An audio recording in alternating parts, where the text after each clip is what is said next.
Thank you for watching Fireside. If you enjoyed this podcast, consider liking and subscribing to be notified when future episodes release. Enjoy.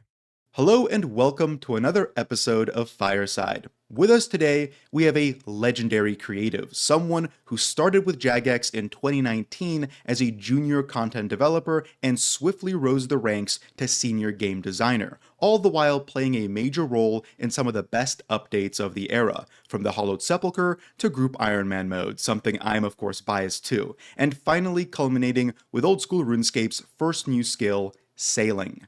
Mod Husky, welcome to Fireside. Oh, thank you so much for having me. That's a lot of kind words sent my way. Hopefully, I can live up to any kind of expectations the players have. But no, it's Oh, I'm been sure it'll be great. I'm sure it'll be great. How are you doing today? Hopefully you're well. yeah, today's been good. Had a few chores and errands to go out and about and get, so that's all sorted. But no, just been chilling, playing some games, usual. Ready to talk some RuneScape, I'm assuming? Yeah, absolutely. Wonderful, wonderful. Well, I want to just jump in then, right, probably to a topic that a lot of people want to hear you talk about since you were such a prominent voice in its creation, and that's sailing. Let's just start off really like broad when it comes to the skill, since we have some retrospective kind of conversations to have about it. Choosing a skill, right? Sailing is a support skill. What kind of made you guys interested in creating something that's more supportive rather than a gathering or artisan skill? I think the big thing is that we didn't decide to do that, I guess. Mhm. We put it to the polls originally during refinement, and we had like listed a whole bunch of options. What kind of skill would you like it to be? Would you like it to make money? Would you like it how AFK? I think there were lots of questions like that. And one of the questions in that poll was, would you like more of like a gathering, a production, or a support skill? Or a utility skill, or whatever people kind of call it. And utility was like winning by a landslide, and I think we saw it in a lot of the conversation. I'm trying to jog my memory. I can't remember exactly like all the numbers and everything, but yeah, it was winning so much. And I think the truth is that like gathering skills are pretty one note, right? As far as like, oh, you get a resource, you bank it, right? There's maybe a bit of nuance in like how you gather it, right? We've got a lot of cool gathering methods that have come out recently. Production skills are very one note as well, right? Apart from maybe construction, which is done in a player own house, most of them are kind of like bank standy buying. I think a lot of people were a bit on the fence about a new buyable skill. I think we saw that feedback a lot. Not wanting something that's just the first 99 is the person who's rich enough, even though obviously money can pay for a lot of things, not just the direct resources in our game. Um, and I think Definitely. utility just ends up being like way more broad, right? Like I think like utility almost captured the this can be anything category, and I think the players just went, well, we want to leave it super open, and this can be anything, right? Oh, Um, 100%. I'm curious, like when it comes to conceptualizing a skill, I feel like as someone who's not a game designer, but if I randomly woke up and I was, in this case, I would be a little bit worried if someone chose gathering skill, like if the gathering skill won a poll, because like to me, a gathering skill is only as important as the artisan skill that it's connected to, and in this case, it wouldn't have an artisan skill connected to it. At least that's my assumption. What were you guys thinking about that? yeah, I think that it's difficult because basically whatever you gather needs to be produced or it needs to be consumed, I guess, raw. Which we don't really have a lot of like raw consumption, I guess, right? You gather ores, they need to be processed, herbs need to be processed. Like even though herb lore isn't like the gathering component, right? Like I think herblore definitely came out before farming, so that's an example of like a production skill that launched on its own, and we just added stuff to, or they added stuff to drop tables, I guess. But yeah, I think Hmm. you're right. Is that like it's hard without seeing immediately what to produce? Like farming definitely got away with it as a standalone gathering because it basically said we did the production skill first, and then now we need a way to get more of it. I guess at least Yeah. for the herb part of it. I know herbs are a small part of farming. I think that was why when we did the shamanism pitch, we were very conscious of like we like this kind of foraging aspect, like a way to like gather these extra resources, and then it was kind of like what do we do with them? Well, what if the skill was also a production skill, right? And you've kind of got the one skill that's doing both of them, maybe that. And I think we definitely like looked at skills like archaeology. I think in RuneScape, from what I know, is like a very good indication of like gathering and production, kind of like it's maybe not quite production. It's kind of utility because it does a lot of like extra support stuff. but like you're definitely doing the gathering loop as part of that skill, and then the skill also like helps use those, right? Or at Yeah. least they're involved in the rest of the skill. I, So I was actually going to bring up RuneScape 3 for a moment here because after maxing in OSRS, like my group, my partner and I were like dabbling in some RS3 in a group Ironman for the first time and exploring that game out for a little bit. And especially leading up to raids 4 in OSRS, we're like, okay, let's take a little break at least during my Fasani grind. And in exploring this game, there's been a lot of like really interesting kind of like design discoveries that I made, and one of those being all the new skills, things that I'm very excited to figure out myself because they don't exist in OSRS during my journey in that game. And I was going to bring up divination and how that skill is a gathering skill that connects with invention, but invention didn't come out until like 2 or 3 years after divination came out. So divination felt really empty and barren until it had its pair, released later. And that to me is like a really big pitfall to probably want to avoid, which is why future skills in RuneScape 3, like archaeology, are kind of both gathering, production, and utility skills, kind of all in one. And I wonder if that's kind of the thing that would need to have been done in OSRS if someone were to choose a gathering skill as the one that is produced or created. yeah, I think you're also kind of like you could do it as a double skill launch, right? You could Mhm. literally release both skills at the same time if you couldn't find like a nice wrapper to keep them both in. I think that might have been like at a guess a particularly hard sell for old school's first skill to be like Definitely. actually it's old school's first two new skills, right? I think that might have maybe been seen as going a bit too fast. Yeah, If and I were to guess. the what's it called? The skill menu is gonna have to have a scroll wheel, or like everything's gonna have to be shrunk if there's another skill. That's a whole other UX problem right there.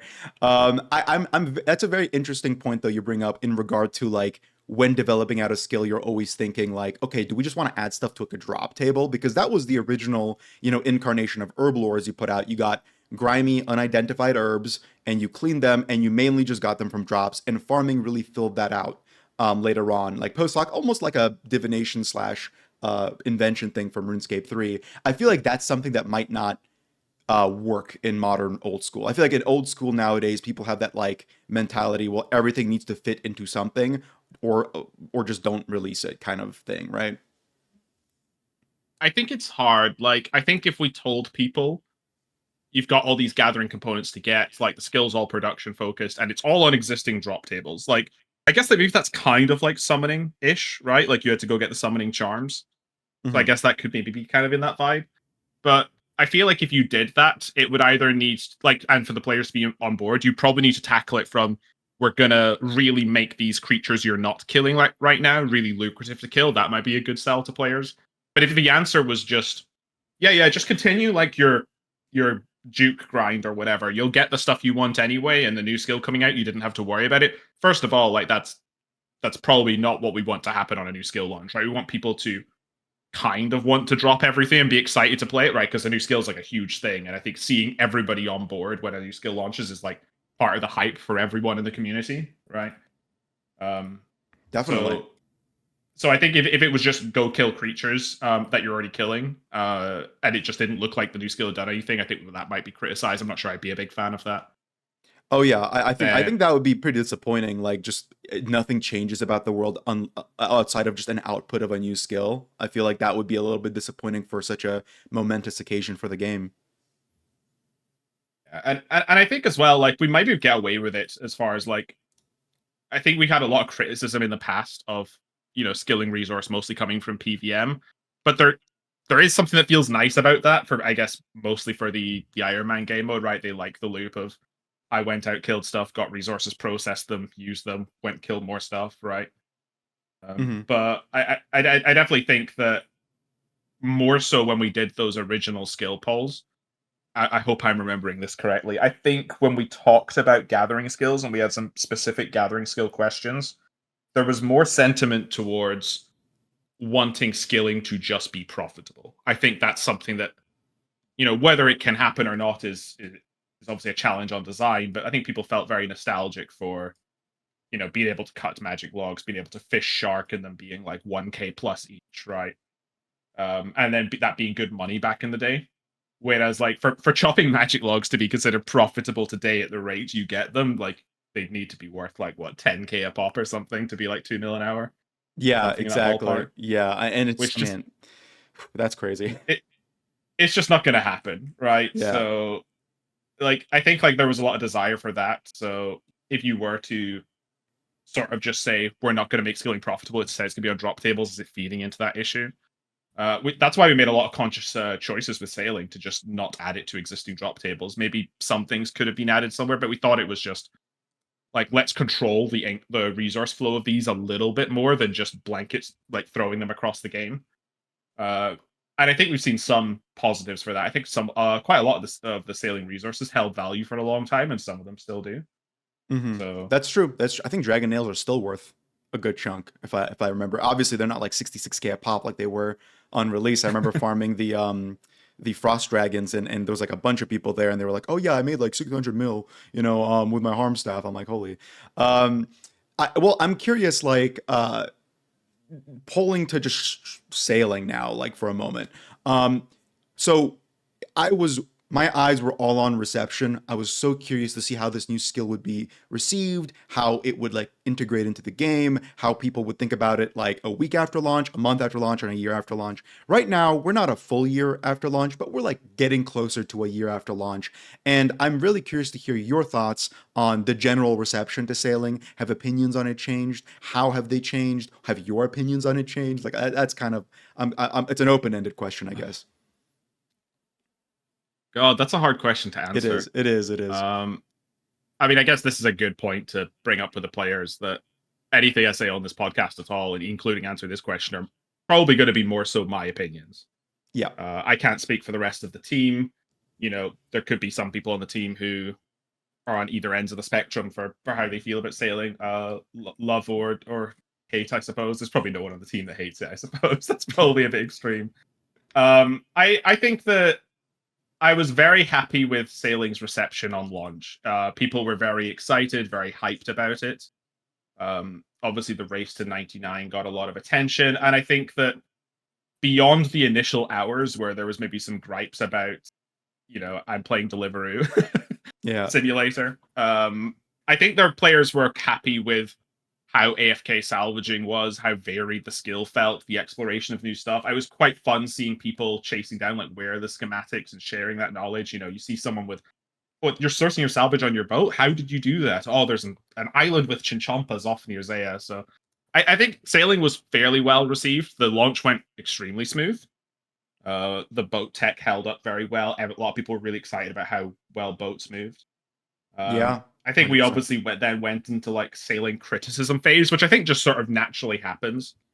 We got some good suggestions and feedback from the players. Combat, I think, definitely needed some work after launch. It's in a much better space now, but obviously we got some criticism around that and be working on it. So I think we kind of went high, had a little bit of turbulence while we went through sort of trying to digest which player feedback to be action, because that can be really hard. Are you answering a vocal minority? We were putting lots of polls and questions and trying to get data. We were spitballing design ideas, and then you get feedback, and maybe you want to go with some of those, but not all of them. Obviously, without going into super specifics there. Um, as it is, I think sailing is in a pretty good place right now. And that was our goal with the recent changes we did. I think we put a blog out that said we're gonna sort of just like the blog that was talking about adding loot sacks to courier tasks, which is still coming, and some of the other changes we were making, like to drop rates and stuff. That all went down fairly well. And our goal there was saying it seems like this is quite a bit of tangent, but at the time, players kind of felt like they weren't super excited for more sailing content, but still had gripes with the skill. So I feel like we've answered a large amount of those to the point where sailing's just in a good space where, once people start asking for more sailing content, it's at least we're going to be in a better position for when that happens. Yeah, Um, definitely. 100%. And I think also like with anything, I think there is always that point of turbulence where people turn a more critical lens to something that feels really new and novel and potentially problematic for their like understanding of the game, and as a result of that, a lot of the changes that come in end up being fixes and not just like additions, which feels bad for players. Where it's like, well, why didn't it launch this way? And then like they get into that like kind of burnout phase of like, well, I want new stuff now, and it's a very tough thing to balance because I think working on the foundational points that might not have landed as well. Things like the combat, I think, is the healthier choice than just adding on top of that and hoping that that ends up resolving itself. That's definitely a better choice for the long term health of the game. When it comes to just sailing, if you can, and this is again obviously from your perspective only here, what would you say are like the biggest successes of the skill, and compared to the biggest failures from your mind? Like, what are points that you still feel like you need to work on for the skill, as opposed to things that you think just worked super well, turned out amazing? I know it's been spoken about to death, and despite that, I still want to mention it because I don't think players really truly understand the gravity of it.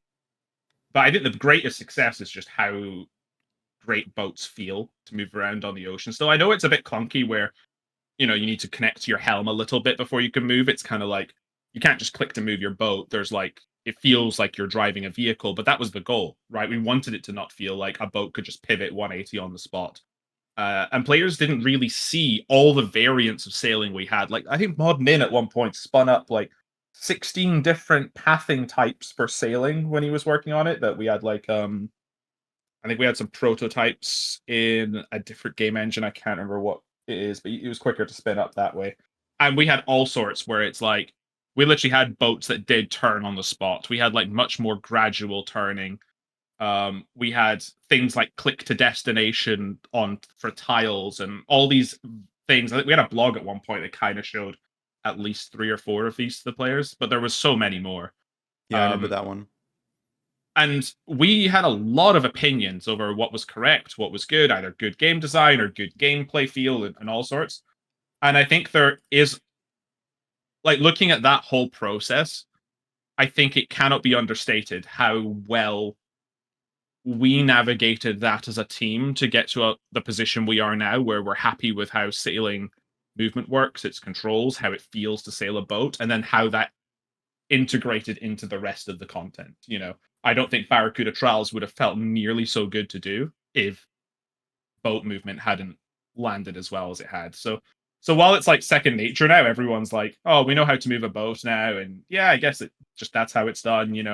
What content that they might be focused now more on the nuance and specifics of what content we can do. I think it just is so good where it's ended up, and that's I mean, Modern In's a genius, right? I can't understate that enough. I'm yeah.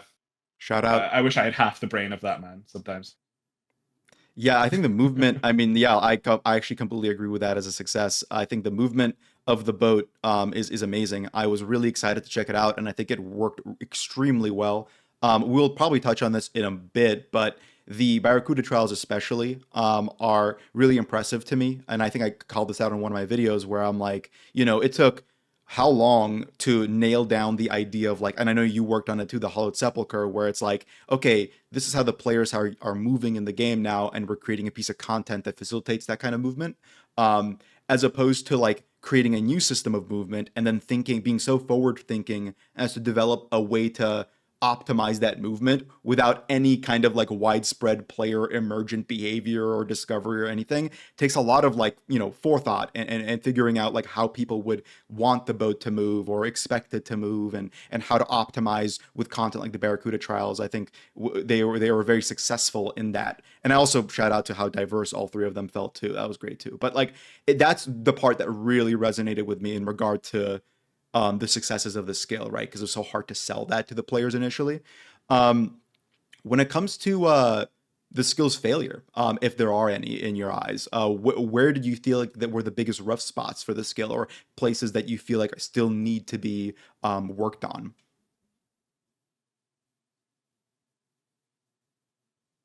Um, I'm not sure I would say failure on Yeah, this yeah, front, failure was kind of harsh. but Yeah, but I'm very happy with where a lot of it played out. We always kind of knew that port tasks. I said it a few times internally. We're kind of like the black sheep of the skill, kind of, where players who want to train really fast are going to do the trials. People who don't care and want chill are going to do shipwreck salvaging. And where exactly do port tasks play out? In the middle of that. I know that the whole delivery simulator stuff got some flack on launch, and I think players are seeing now the beauty of port tasks a little bit more now that there's more nuance at the top end, especially when it's, I can deliver at a port and then go, ooh, actually, this is a really good task that's pops up that's worth sort of, going off my route to get, as opposed to continuing on my set plan. But yeah, I kind of wish port tasks had a bit more time and thoughts put into their rewards on launch, and obviously we're fixing that now. The issue we kind of had, it wasn't just, like, we're lazy, add coins, right? We went back and forth. We had drop tables, we had shops, we had all sorts internally. But the issue we couldn't figure out, or at least we weren't happy making a call on, is how does this feel different to salvaging? If you're getting boat materials from salvaging, and you're also getting like boat materials from port tasks, what's the difference? Is it just more boat materials from port tasks, but then like and salvaging is slower? Maybe that's okay, but it just didn't sit right with us. And then we had all these like random drop tables, but how are we determining that? Like is it like hunter? Like eventually we've essentially said we're going to do hunter sacks. Essentially is how we're going to do it, right? Where there's different tiers and there's like much less drop tails, but with how much there was to focus on in sailing during development, I would say it wasn't very clear to us, even with a lot of time thinking about it, with how to approach that. And coins just kind of felt like the safer approach. I think it's also kind of cool and thematic as well, where, ooh, what if there was a moneymaker part of sailing that was like getting you raw cash, because boat upgrades are quite expensive. If you can imagine an account that started off sailing with very little money, being able to earn some money towards that. I think the money you got probably just didn't contribute enough towards that for it to feel worth it. But the idea that even getting your first 10K for your first, is it skiff, the second one? God, Yeah, I believe so. Yeah. I always have to second guess that. But the getting your first skiff, I think you need 10K for it. Or 15K yes. now, sorry. Yeah, I think it's 15K, and the last one was what, like something like 100 plus, right?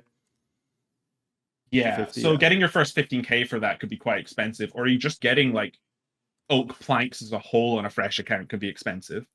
So we wanted a way to get money, and that kind of end up. But I think I would have liked us to have had more time to solve that problem before launch. I mean, what developer doesn't want more time on their really large, ambitious project, right? That's a story as old as time. Yeah. So I think that part Definitely. specifically, and then obviously like, if we'd launched with where combat was now, I think it would have been in a much better position. But yeah, I wouldn't say there's any like strong failures. It's just when you're close to the project, you can get quite nitpicky across some stuff, and then players rightfully do that as well. And I think once you've got player feedback, and you can see the volume of player feedback, it's way easier and way more comfortable to use that as like a data point to making decisions. Yeah, If it's less you're second guessing if you know what the general like tide of the players wants, right? Yeah, I think the best way to think about it, I guess like player feedback is kind of data. Like it's maybe a good way to do it, especially some of the surveys. And one of my favorite quotes of all time, which I can't remember when I heard it, but it just resonates so much with me, was data gets a vote. Mm-hmm. And sometimes internally, like we'll be, as an example, I'll be saying, hey, Modelena, we should do this. And she's like, no, we should do that. And there's merits to both sides, right? We're just not really sure. Both of them are probably good for the game, but we ultimately need a decision to be made, And I think in those cases, when you see where player feedback is, it's really like, okay, well, the players seem to be leaning and agreeing in this direction more. We like both approaches. We couldn't decide which. Well, we're going to go with the one the players are sort of indicating towards, right? It's probably a better way to. I think that's a good way to use player feedback and to handle that, right? Yeah, no, I 100%. I think it's very interesting because I also don't feel like there's necessarily like a big outstanding failure of one of the sailing systems. I guess if I had to, motion to probably my biggest disappointment would be the combat on release was, definitely could use a touch up and some changes, which now it has received. The port tasks are a very interesting one too because I feel like for that one it's like, yeah, if you add a more impactful reward, or I guess more tangible, reward for doing those, they might just feel more satisfying, But in regard to adding, like, as you pointed out, or as you mentioned, hunter sacks to, or the analog to hunter sacks to these delivery missions. What I'm curious is, like, the internal calculus you have as a developer, right? Because right now, um, the salvaging is the resource of sailing, right? Like, you don't really get resources from Barracuda trials. You didn't get resources from the deliveries. It's mainly from salvaging, and I always felt like that was a little interesting to me. I wanted to hear more about from someone who worked on the project as to why that was the decision. Because to me, it's like, okay, that this is already the super AFK training method, super low input, and it also gives you the resources. And I was surprised not to see those kind of resources get propagated to other more, expressive, I guess, ways of training. And can you talk me through that? Like, was that something you guys were thinking about when designing the skill? Yeah, I thought about this a lot. And I think if you put it on paper and said, here's the really fast version, it's Barracuda Trials, it gives like basically no money. I know the Barracuda Paint is obviously a rare drop that's worth something. But it gives no money, good XP, cool. And then, like, here's the really slow thing. It doesn't need to give you money because it's slow and AFK. But we'll just tune it so that, like, this is slow XP. And then somewhere in the middle is like, yeah, you're not getting the best XP, but as long as you're making money. Like, that makes sense. You put that on paper. But telling the player to go salvage something and not being able to get treasure at the bottom of the sea sounds like a bit stupid, right? Yeah, exactly. You at the end of the day, we are doing a gathering skill loop in sailing, and when you're doing a gathering skill loop, you're getting resources to sell. I don't think a lot of the salvaging, particularly, is worth a lot of money, individually, but over time, some of the resources add up to a lot. I know, like, there's red topazes on the last one. There's a few alks if you've got bring the resources to do that. Like all the runes to do your alking, you can do that at some of the later ones. But a lot of the mid tier salvage spots just really aren't giving a lot of money outside of some of the new sailing seeds. Were probably quite expensive on launch, but not so much now.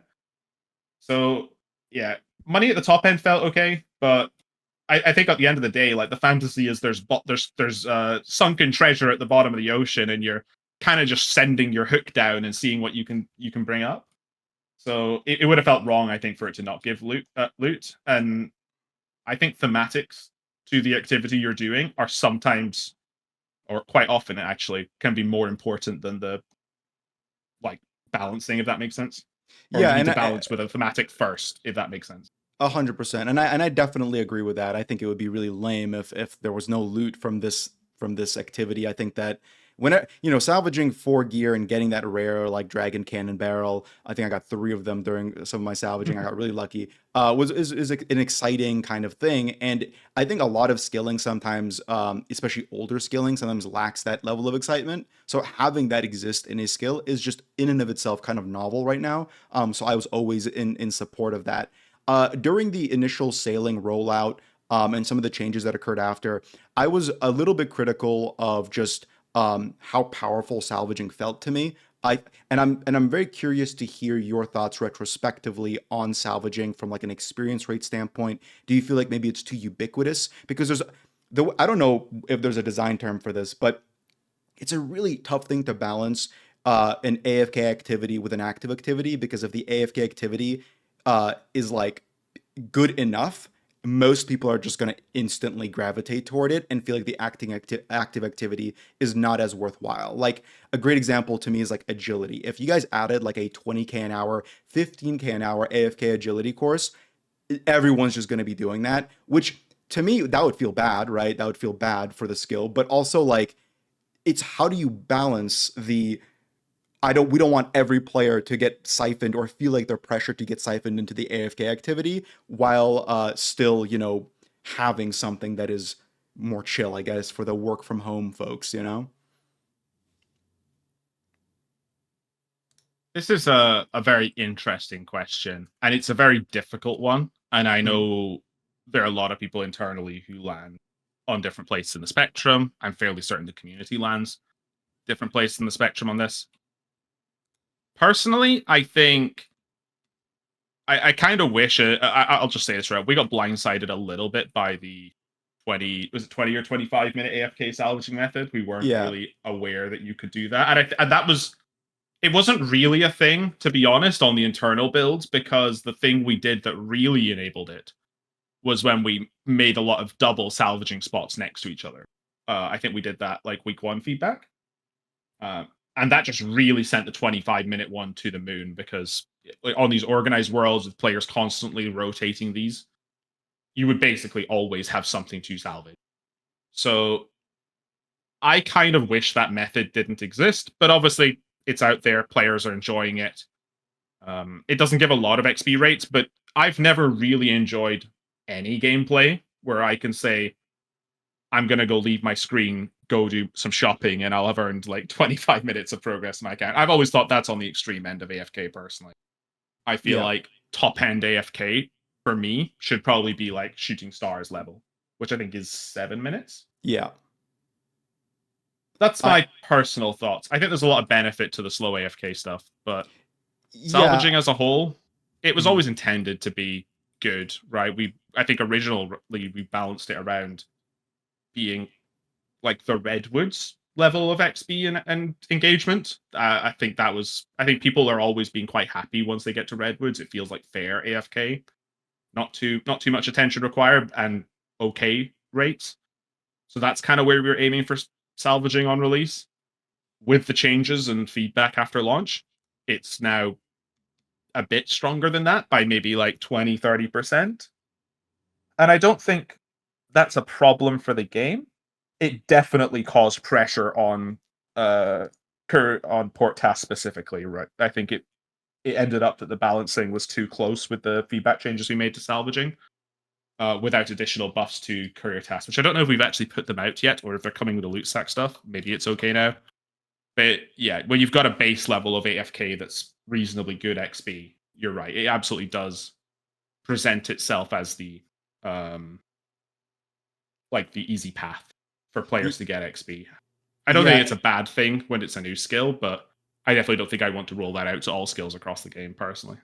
It's like a pace. I don't know if you want to call it a pacing thing, but it's essentially uh when one training method cannibalizes the other by just being good enough to compete with the other. Where there's this like player mentality where when that happens, everyone just filters to the less high intensity method, right? And that's always been a really challenging thing, I imagine, to balance around. It's something I talked a little bit with Mod Rice about during a couple, a few months ago, during our conversation about agility, where I was like, man, I love this like tickless jumping method that he created for Yama. At that point, Leagues wasn't out, so we didn't have that like expansion to that method that came out. But I love that. Like that is really awesome. I wish that was just an agility training method, but I envision that it's hard to add something like that of that level of intensity that's like underneath Sepulchre but above rooftops when the difference between Sepulchre and rooftops is already like kind of small, so it'd be hard to incentivize the players to engage with that.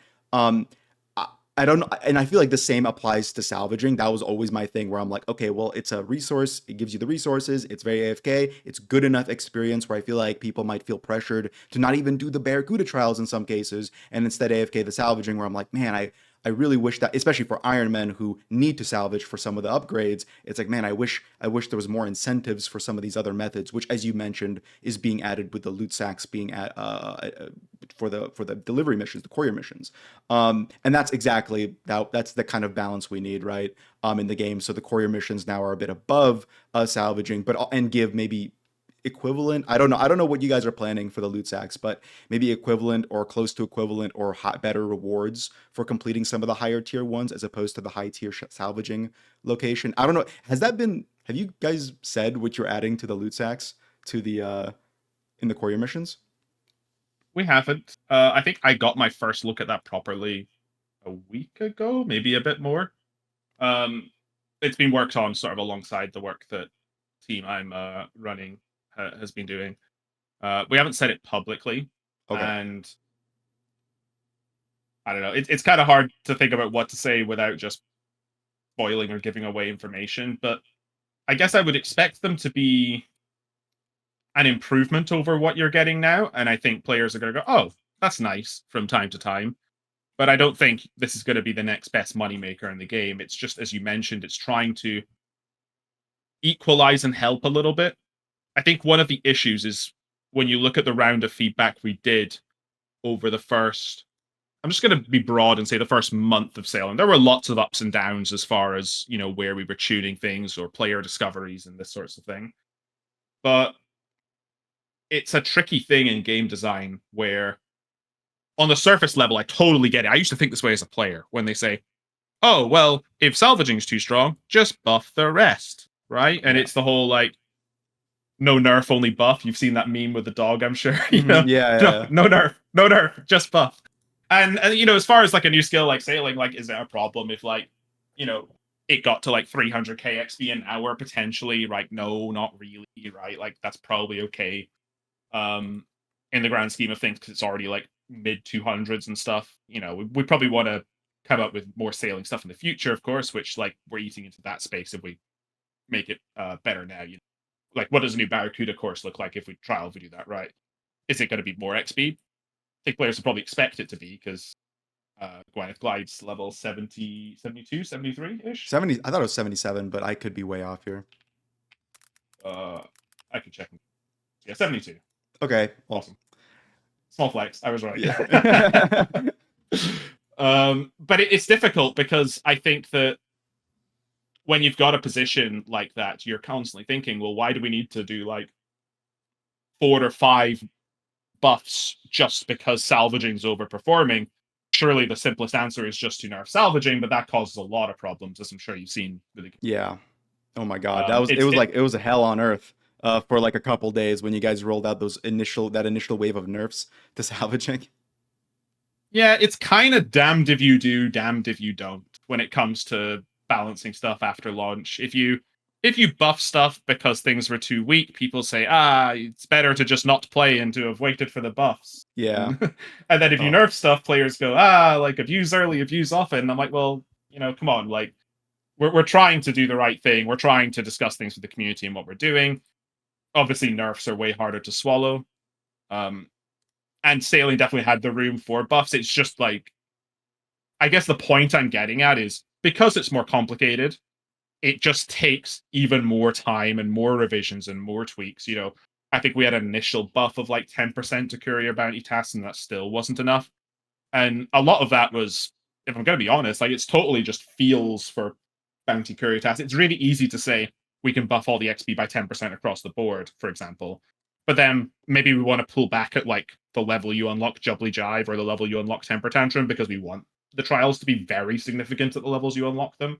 So it's like, we'll maybe do a 10% buff everywhere and a 5% buff at those levels, but it's so hard to actually calculate what the XP rates truly of port tasks can be. Just with the number of variables, ports going to which ports, you pick up all the tasks. What's the fastest way to get them? You're getting very close to trying to solve traveling salesman. So like I've got 5 port tasks, and which order do I deliver them in for the most efficiency?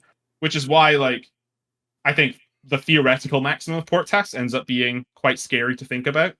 And what tends to happen is players optimize around an idea that makes sense without calculating it. Like they'll basically reduce the variables so drastically and then optimize it in the realm they can, which is obviously what we tried to do with port tasks. But yeah, port tasks are very scary because it would be a problem, I think, if they were above trials. I think most people would probably agree with that, with trials being more difficult. But we're getting there. Obviously, sailing balancing has been an ongoing discussion.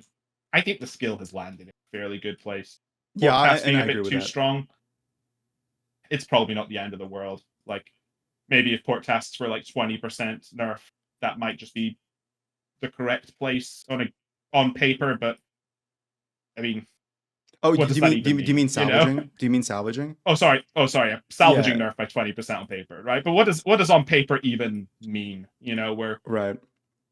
like theoretical game design and balance is one thing. Actively monitoring and creating updates for a live game and working with the community is something that's completely different, right?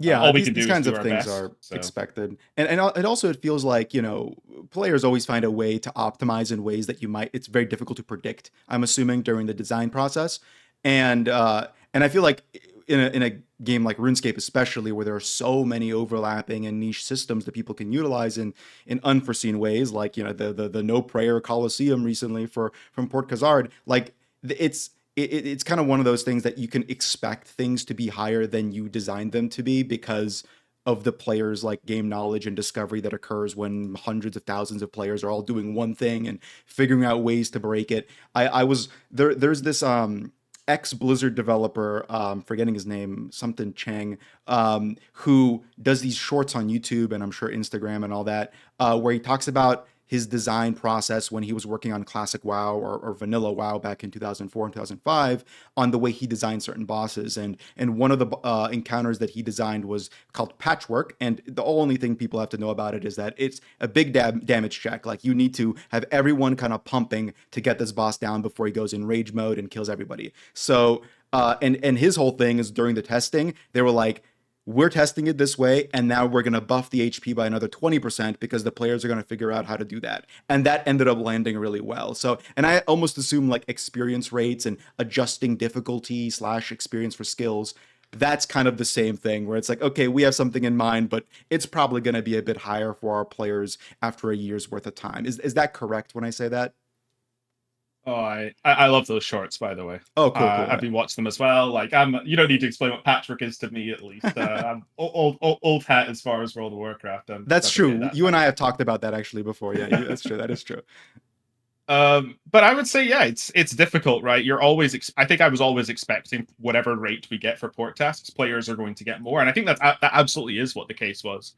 I think we were pretty on point for most other things until Gwyneth Glide. Like, I'm not sure if you've seen the current like world record routes that the people going for XP ended up adopting, where it's like it's the weirdest like partial completion. I think it's I don't know. Do you know the Gwyneth Glide course? Like, oh yeah, I've done it quite a bit. Yeah. Yeah. So it's like the route where you finish going blue, and instead of continuing through to green, you take the opening and go up towards black first. Does that make sense? Yeah. There's like Okay. an opening. Okay. So there's a route like that people like Hebox started doing on the way to 200 mil, and I think what's his name, Red Eye and G Challenges were like pushing a lot of the speedrun stuff, right? They discovered that there's these weird optimizations you can do, and I didn't know that route. Yeah. A lot of Barracuda trials are basically, we know what the rate is if you complete it exactly on time, because that's just spreadsheet math, right? If you always hit complete, was it Gwyneth in 509, 609, whatever that time is, 12. But basically, if you always get Marlin rank on the exact tick that the thing requires, we know how much XP you're getting, and then it's quite easy for me to just put on a spreadsheet and say a player who's 10% faster gets this much XP, a person who's 20% faster gets this much XP. But I never accounted for the weirdness. I'm not sure if you saw where people spam use their wind catcher to try and get an organic trim, like because those give more XP than the reduced wind catcher ones. So there's lots of little things players figure out that you just never see actually being a thing. Because in my head, I'm like, why would you want to not have a speed boost? But apparently, like doing the course slightly slower and getting a better trim was more XP. There was all these weird, cool optimizations that were really awesome to see. That's part of the fun of a game like Old School, right? Like it's those optimizations are like the beating heart in many ways of some of the coolest parts of skilling, especially. And I love those things, so I'm glad that you guys have embraced them and supported them, unless they like break the game in some way. And I think that's a great. Actually, before we even touch on reward space for a moment, because I really want to talk about like identity, reward space for skills and stuff, is the last thing I want to bring up about just specific sailing stuff is my actual nemesis for sailing. So I think I made like 8 different tweets about it. The what's it called? Crystal Extractor.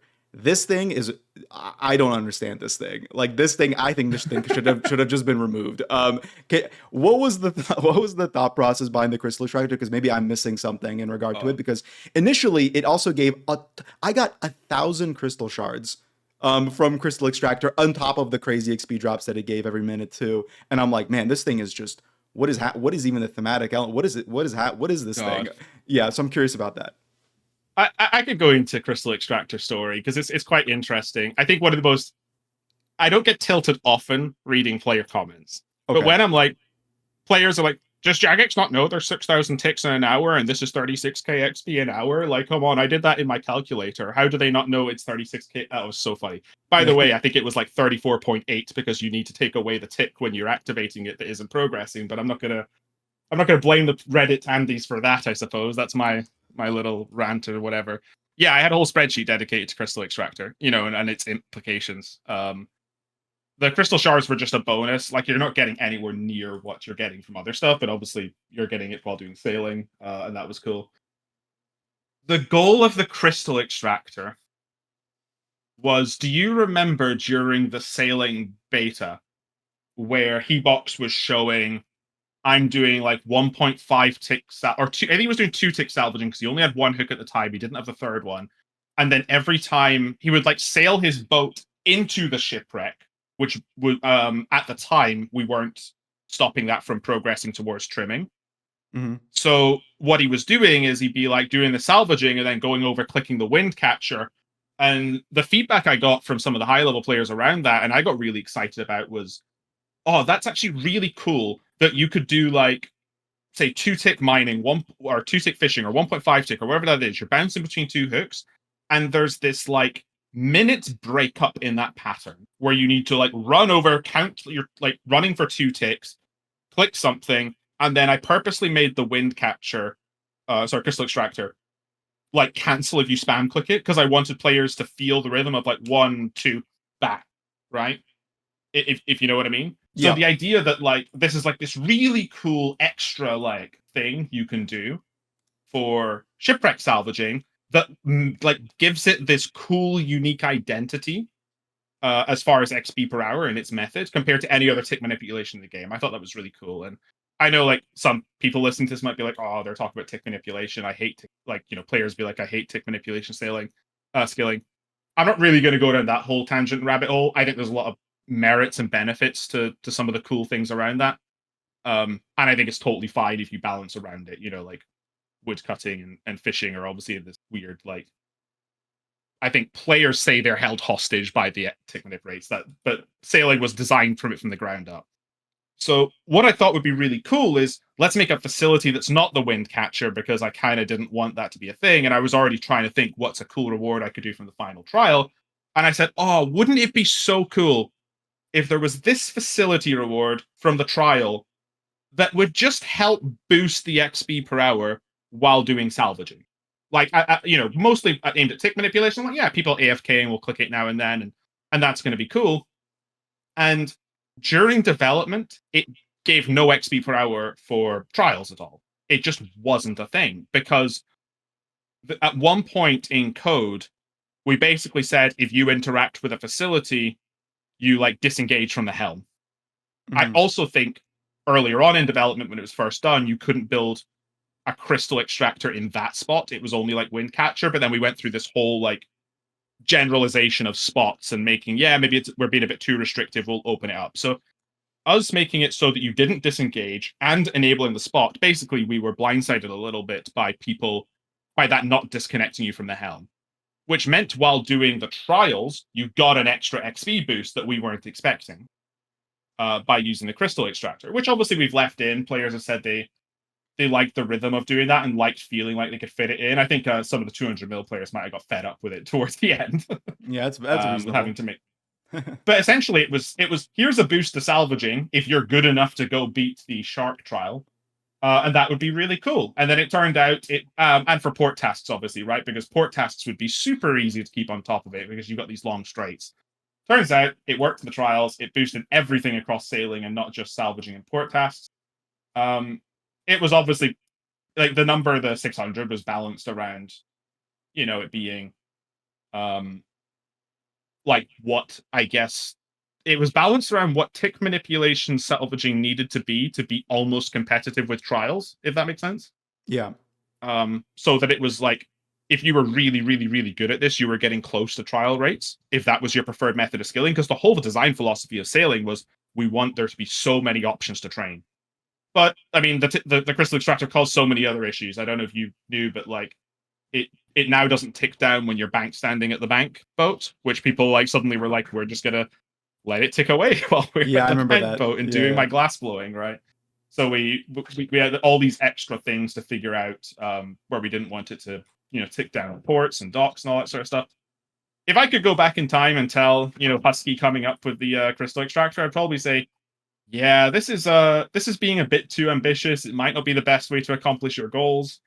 Um, I think as a whole, it's in an okay place. I mean, we could just like obviously delete it entirely, but I do like that the best trial has this incentive for you to get a meaningful reward Hmm. um, for unlocking and challenging yourself to get shark rank. I, Um, I agree in that, like, I like the rewards for trials. Like, I love trials in general. I think they're awesome. And I really enjoyed doing them. And like the idea that your explanation of like the augmentation to the tick method is great. I also really like tick manipulation on salvage. I think that's like it's one of the most intuitive like ways to learn tick manip, because it seems like you guys designed around it literally like being visually intuitive when you can, when you're in cycle and stuff, which I always love. And I just yeah, so all of that makes total sense. For me, it was its effect on AFK, which I didn't enjoy, where it's just like such a big buff to just clicking once every minute and just letting your crew members, AFK everything else. And I also just was confused by like the thematic element of it, where I'm like, the wind catcher makes sense. It gives you the speed buffs, and you can like use the motes, and that makes total sense. With the crystal extractor, I'm just like, what is this thing doing, like, outside of giving me experience? But no, I think that the tick manipulation explanation, especially, I was like, that actually makes total sense. And I never put that two and two together there. Like, I put the two and two together for the salvaging, like going between the hooks, but I never put that together with the crystal extractor. So that's very interesting, because even just going between the hooks, from what I remember anyway, I don't know what it is now, but it was really good XP. Like, it was like 140 150k, around there, maybe a bit higher. So I was like, that's really nice. Really enjoy that. So that's a very interesting explanation. Thank you for that. Yeah. yeah, and I will say, like, I know, like, it's definitely been something people have been critical of, and I get that. I'm now more critical of it than I was on launch. I think the reason I would defend its existence a little bit still, or at least, you know, something I think that's really important to me is the designers on old school RuneScape are just like this eclectic, passionate, like group of individuals who actually have a lot of power and authority to just go, this would be really cool for the game.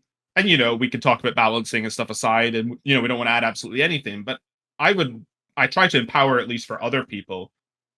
When they think they've got something really cool for the game and it seems really good, I'm looking at it. I'm not trying to be like, well, actually, no, you can't do that because I've got this better vision. I think would be better instead. I'm like, no, run with it, go with it. Like, I think game design for me is very much like an activity of yes and, not no but. Mm-hmm. And I think that's something that I think is really important and makes our game special. You can look at RuneScape as a whole's development before it was even old school, and how many things are in the game that are just the quirky, weird addition from a developer that even if now I look back and I'm like, yeah, that I can tell which developers were were probably working on this thing together or see ties between content. I think that gives a really sort of personal feeling around the content that you engage with. I mean, I don't know if players are like super tuned into that, but these days I can tell when like it's a mod ed quest versus a mod other quest versus a mod ash quest. Like they Yeah. just feel different. I literally sometimes read the dialogue in their voice, or I can feel the difference between a mod rice skilling activity and a skilling activity that I might come up with, or like something Elena does. And I would hate for us to like pursue this absolute perfect, can't ruffle any feathers, can't like I think it's better when like I guess the word I'm looking for is it adds texture, right? When you've got Yeah. all these different things that come into the game. So while Crystal Extractor isn't perfect, it has flaws I never foresaw in development.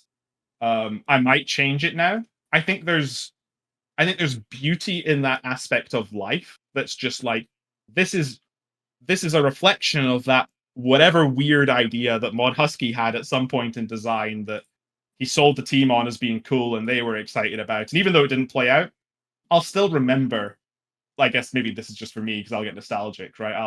I'll look back at that crystal extractor and be, God, remember when I was developing and sailing and there were all those weird things that went on at the time, you know? Anyway, I probably rambled a little bit, No, no, but no. I I think that's 100% agree with you. I I don't know if you, and this is gonna sound like a tangent, but it's on topic of what you were just talking about in regard to authorship or ownership of an idea. And because I took note of this in one of my videos, I know that. Have you been watching any of Matt Season's playthrough of the game? Like he's all doing of that it. blind, all of it. Yeah, amazing, right? And I in his one of his more recent videos where he's struggling through the Karamja storyline and figuring out Shiloh Village. It's He takes note of the fact that like every quest that he does, like he starts to see through lines of like, okay, there's a lot of authorship in what developers writing because the writing itself is like tangibly different between quests. It's not There's no homogeneity between a vampire story and the Karamja story. Like even just the way your character refers to themselves, whether it be just the way like exposition is handled from like you pick up an item and you read that item and the way that text is formatted is different. All that, like as you said, that texture adds a lot of like to use a film term, authorship to the actual project that you're engaged with. It feels so eclectic and like a patchwork of all these little ideas that a developer had. Like I can only imagine there was like two or three developers at most working on Shiloh Village back in 2004 or five or whatever, and maybe even earlier. I don't know exactly when that quest came out. And like they were like, yeah, I'll just I'll write all this dialogue in a day or two, and that's just the way it is. They're not cross checking with another developer on how they wrote their dialogue. They're just doing their own thing, and that adds a lot of personality. And as you pointed as well, in regard to understanding that with skilling activities, right? Like I was doing Vampirium skilling a couple weeks ago, and like I instantly understood what Mod Rice worked on because him and I talked a lot about skilling activities and seeing a lot of his ideas come to life on like Bloodwood trees. I was like, oh yeah, okay, this is Mod Rice. I get it. I see that now. So I think that's really really cool, and I love that a lot. So I would agree with you completely that it's a very important facet of this game, I guess. Yeah. One of the advantages of it, of like trying something and just going, yeah, I think this would be really cool, is regardless of whether it works or doesn't work, we're going to respond to feedback and stuff. You know, we nerfed the extractor a bit, we made a few changes, you know. Um, Same with anything we were experimental on. If it doesn't hit, we're going to be open to changes. We're going to try and iterate on that. But the advantage is that when it does hit, like honestly, just seeing some of the stuff with Bloodwood that Rice did, and even he did it with Oath Platesmithing. I Yeah. decided to use those same head bars in Gwyneth Glide. I know Vampirium wasn't out at the time, but the Gwyneth Glide, I was like, ooh, we can do these like you can click multiple times in a click head bars now. I've never seen the code used in that way, or visuals like presentation of a mechanic to the player in that way. So when I was doing Gwyneth Glide, and I was thinking, I need a mechanic that is like unique to this trial, but everything I've learned from the first two trial is let's not make this super invasive. Just the idea that like, yeah, the player will have to like triple click this helm at some point when they've got time, and we'll use these cool head bars. That was inspired by some of the work that Mod Rice did in Oath Platesmithing. And even now I'm looking at some skilling content that I may or may not be working on in the future. And I'm like, God, like, what if I did this or what if I did that? Because all it does is it causes us to push each other forward. You know, where suddenly it's like Mod Rice is doing awesome stuff. I want to outdo Mod Rice. You know. Yeah, yeah, yeah. No, I And totally agree with that. And in my conversation with him, and I don't want to put words in his mouth, so I'll just say like this is my perspective now based on what he's told me, and the many conversations I've had also with Josh isn't gaming, who's super passionate about skilling and RuneScape as well.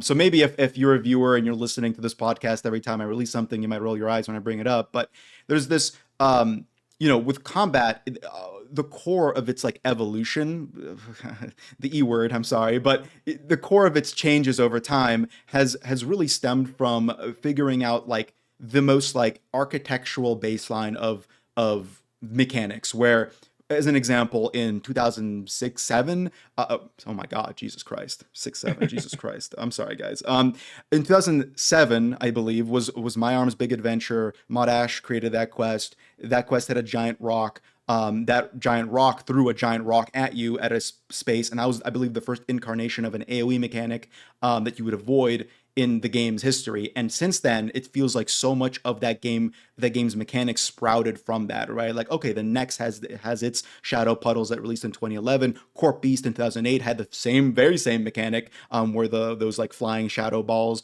Like the game really sprouted mechanically, visually from that one quest in a weird way, from what I can understand. And what Mod Rice indicated, and what I heavily agree with, is that skilling to me has all these amazing, unique facets, but none of that like singularity that ended up growing into what combat is today. And I don't, again, not to put words in his mouth, but maybe skilling can use that kind of like that foundational architecture that combat has had, like for example with bars, right? Like using bars as an indicator of something and being able to manipulate them in some way is a really positive kind of turn for skilling, because right now it felt in some ways, prior to a lot of these changes, where a lot of skills were either obviously kind of more AFK chill or whatever, or then you have these really intensive tick manipulation methods, which I personally love, but I understand a lot of the people don't, and they're kind of unintuitive to learn. So it's like, well, now we're kind of combining activity with a bit more what's the word? Intuitiveness, which I really enjoy. And I'm curious to hear your perspective. I know this is a bit maybe kind of off topic, but on like that idea of quote unquote evolving skilling with more like visual language, more cohesive, I guess, visual language. Do you feel like that's a benefit, or do you feel like maybe that takes away of some of the unique cross skill identities that exist in RuneScape? It's kind of a crazy question. I'm sorry. No, it's okay. I think a lot of the success of PVM of late is bringing the tick to the forefront, Yeah. if that makes sense. Where before, I remember when I first started really getting into PVM, before I even started working at Jagex. And, I'm not sure if you did this at some point. You ever like, I'm going to try and learn like one tick flicking? Oh yeah, big And you're time. just all over the place. It's just, I don't understand. This is before we had like the metronome plugins, before we had anything else, and you're just trying to like understand the rhythm of it. You might have like someone might have told you it's 0.6 seconds. You might have something on another window, and you're trying to feel it, but like you're off sometimes. And I'll try it at a major in the fight caves, and then I get hit a 60, and I'm like, God damn it, I'm so bad at this. And I remember like that whole transition and progress through doing more PVM, even doing TOB and learning the Verzic step. I don't think I really understood like, or could feel ticks like in my soul the way that I can now.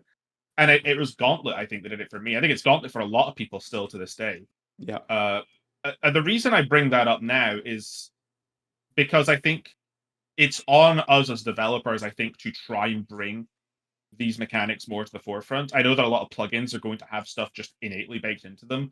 I would say that like things like Destination Tile and True Tile are just way more commonplace than they are now, and that literally like has the rhythm on your screen as time you see the tile move. So I think that I don't think it eats into skill identity to start doing that more for skills. It's just doing it in ways that make sense and trying to think about when a player gets to certain points in the skill, when is it appropriate. Obviously, if you've got to the point where you're doing Bloodwood trees, I'm fairly certain you understand and can feel out ticks somewhat. I mean, after all, we know that you got through Yeah. Livernial. Yeah, So exactly. you probably understand like tick perfect dodges good enough to the point where you understand what the tick is, even if you don't have that feeling like 100% of the time. So when you tell a player then go do Bloodwood trees, and they watch a guide and they understand on one click I need to double click my character, and then on the next tick I click the tree, that can suddenly become quite like a rhythmic thing, like click click click click click click click. Um, and that's something that feels more appropriate because I mean, what level even are Bloodwood? They're 77, I probably think. 80s. Oh, there we go. There's 77 wood cutting. They See, require you I to have knew beaten. 77 was somewhere in this conversation because I said it before for the Gwyneth Glide and I was totally wrong. Sorry, continue. Yeah. But you beat Lorniel, you obviously can. That feels appropriate. If we suddenly said this is what oak tree wood cutting is, that would probably be vastly inappropriate. Um, so the question is, when do we start including mechanics like this at different parts in the journey? Already, like everyone knows the feeling of when you start cutting oak trees for the first time. It actually feels like such a power spike because you go Yeah. from these trees that despawn on one log to suddenly being able to get 5, 6, 7, 8, whatever, depending on RNG. I think it's 1 in 8 to complete. Yeah. Right?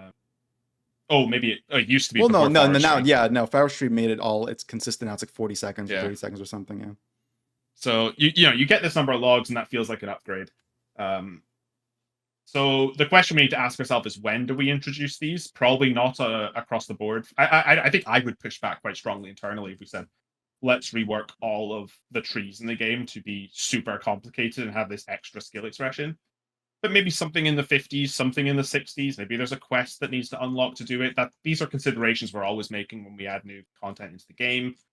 I think you could find. I'd still say it would be nice to find something that feels different for woodcutting, different for mining, different for fishing if you were to roll this out everywhere.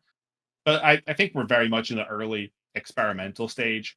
Touching nostalgic resources is probably just really difficult to do without a ton of community buy-in. We couldn't just do that. Like, if we were suddenly reworking every tree in the game to have this mechanic, we'd be, I think that would be quite an extensive blog process and community consultation process. It is a really hard thing to do. It's skilling. Oh man, I have so many thoughts on. I have more thoughts on skilling than I do on PVM, frankly, because it's such. I think skilling is like the beating heart of the game. It's like without skilling, the game is nothing.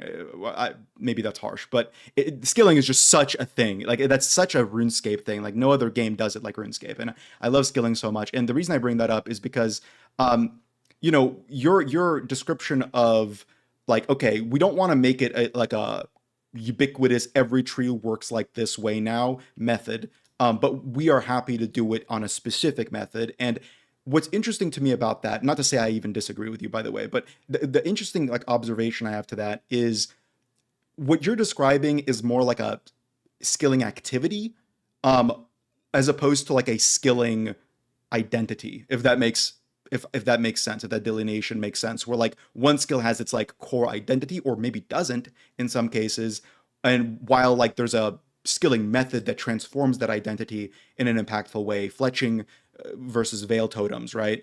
And I'm curious how you in your mind, I guess, view skills as like, do they need an identity like that to function in like whatever future incarnation of the game, the game changes to or evolves into or whatever? Or are you happy with just like, these are trees, you click on them, they deplete after X amount of seconds, but there's also just the option of doing the bloodwoods here? Or are we, or are you, I guess, more like considerate of, are we going to ever go to a place where a new skill has that like cohesive, like, this is the way the skill works, and then we're augmenting it in one way or the other? Did that make any sense what I just said? I I think I get what you're asking. Feel Yeah. free to correct me if I'm not really answering it well. Um, but obviously, thematically, they're going to feel different without you needing to do too much. As you mentioned, shopping, you're getting a log, you're getting a fish, you're getting ore, and even if that resource is just a different named or colored thing in your inventory, it might have completely different connotations with the then gathering skills it is, because all fish are just basically the same item. They have a raw version, they have a cooked version, they have a burnt version, but cooking still does feel different to smithing because you have to go to an anvil. Still feels different to fletching because there's a lot more choice with fletching. You can turn it into arrows, you can turn it into bows. You've got this whole process of crafting with bowstring. So even if the baseline skills didn't feel thematic, I think the skills themselves already have a lot baked into them just by the identity. This is the issue we had a lot during going back to like new skill refinement, was just how do we sell people on an identity, and that this thing can exist in the world and can't be filled by any other skills. It's quite a big topic of conversation. Yeah. So yeah, as far as like what we do for woodcutting, mining, fishing, I think I'd probably just leave whatever we're doing to probably an unlock or requirement or reward from a quest. I don't think I would want to change the core nature of just click on the resource and the base level thing. Trees regrow, fish move, ores deplete, and you only get one per. I think that's fine at a base level. I know mining's probably the one that gets the most contention out of those three, just because it's less AFK at a base level. But yeah, I would say it's difficult in the context of everything. You also need to consider when a player engages with this content, which is why I say reward space from stuff later is better. I think the early stuff, when players come in new to the game, being more straightforward adds a lot of value. And then additionally, if we started saying there's this like level 30 to 40 new woodcutting method that is, super engaged and takes us an absolute boatload of dev time to create, well, okay, so it's engaged. It's going to be probably more XP per hour than Willows. And what does engaged for 30 to 40 levels that I'm pretty sure you can get through Willows in an hour, even like you could probably get from 30 to 40 doing Willows in an hour. Like, what does that even mean? Yeah. You need to start thinking about how long is the player there? Is that worth the development time? There's so many considerations when you get in. Mining I is would say there isn't like a hard and fast rule ultimately. No, definitely, and there shouldn't be, right? These skills are different, as you pointed out. Even if the differences are more like thematic or area driven, they are different. And the reason I bring that up is because when doing a lot of like research into RuneScape 3, because I guess spoilers, I'm gonna make like content, a video about the game relatively soon, I guess maybe in the next month or two. When doing a lot of research on the game and trying to figure out like the thought process, the design philosophies, all that kind of stuff about the game, I stumbled upon a conversation that its lead, I don't know his exact role, director of the game, maybe Mod Ryan, was talking about when it comes to skill design. And he was talking about how important location is to doing a skill. Like, even if the process of actually doing the skill is pretty similar to a different skill, as you point out, fishing to wood cutting, the location and the environment and like what you're doing thematically plays a huge like unconscious role in the way players perceive the skill, essentially the vibe of a skill. And you kind of bring that up, I think, in a roundabout way too, when you're talking about like, okay, now you have to go to an anvil, and that's a different location that gives you that level of like, okay, now it's a smithing thing. I'm not just doing wood cutting, but with bars now. Like it's a very that is an important kind of like facet of skills, and it leads into identity, skill identity, which is always something that I'm very interested in talking about and discussing with players, because sometimes players have different understandings of what a skill's identity is. Not like there's one objective answer to that, I guess, but it's interesting to hear what people describe different skills to be. I'm sure to you as well. And to start this conversation off, I guess I can just ask you a question, not in like a leading way. Like, what do you, for example, as someone who did a lot of work on agility, what do you feel like is agility's identity as a skill? And that's, again, not a leading question. I know agility is a hot topic, but it's not that. I'm just curious to hear your perspective on that. Hmm.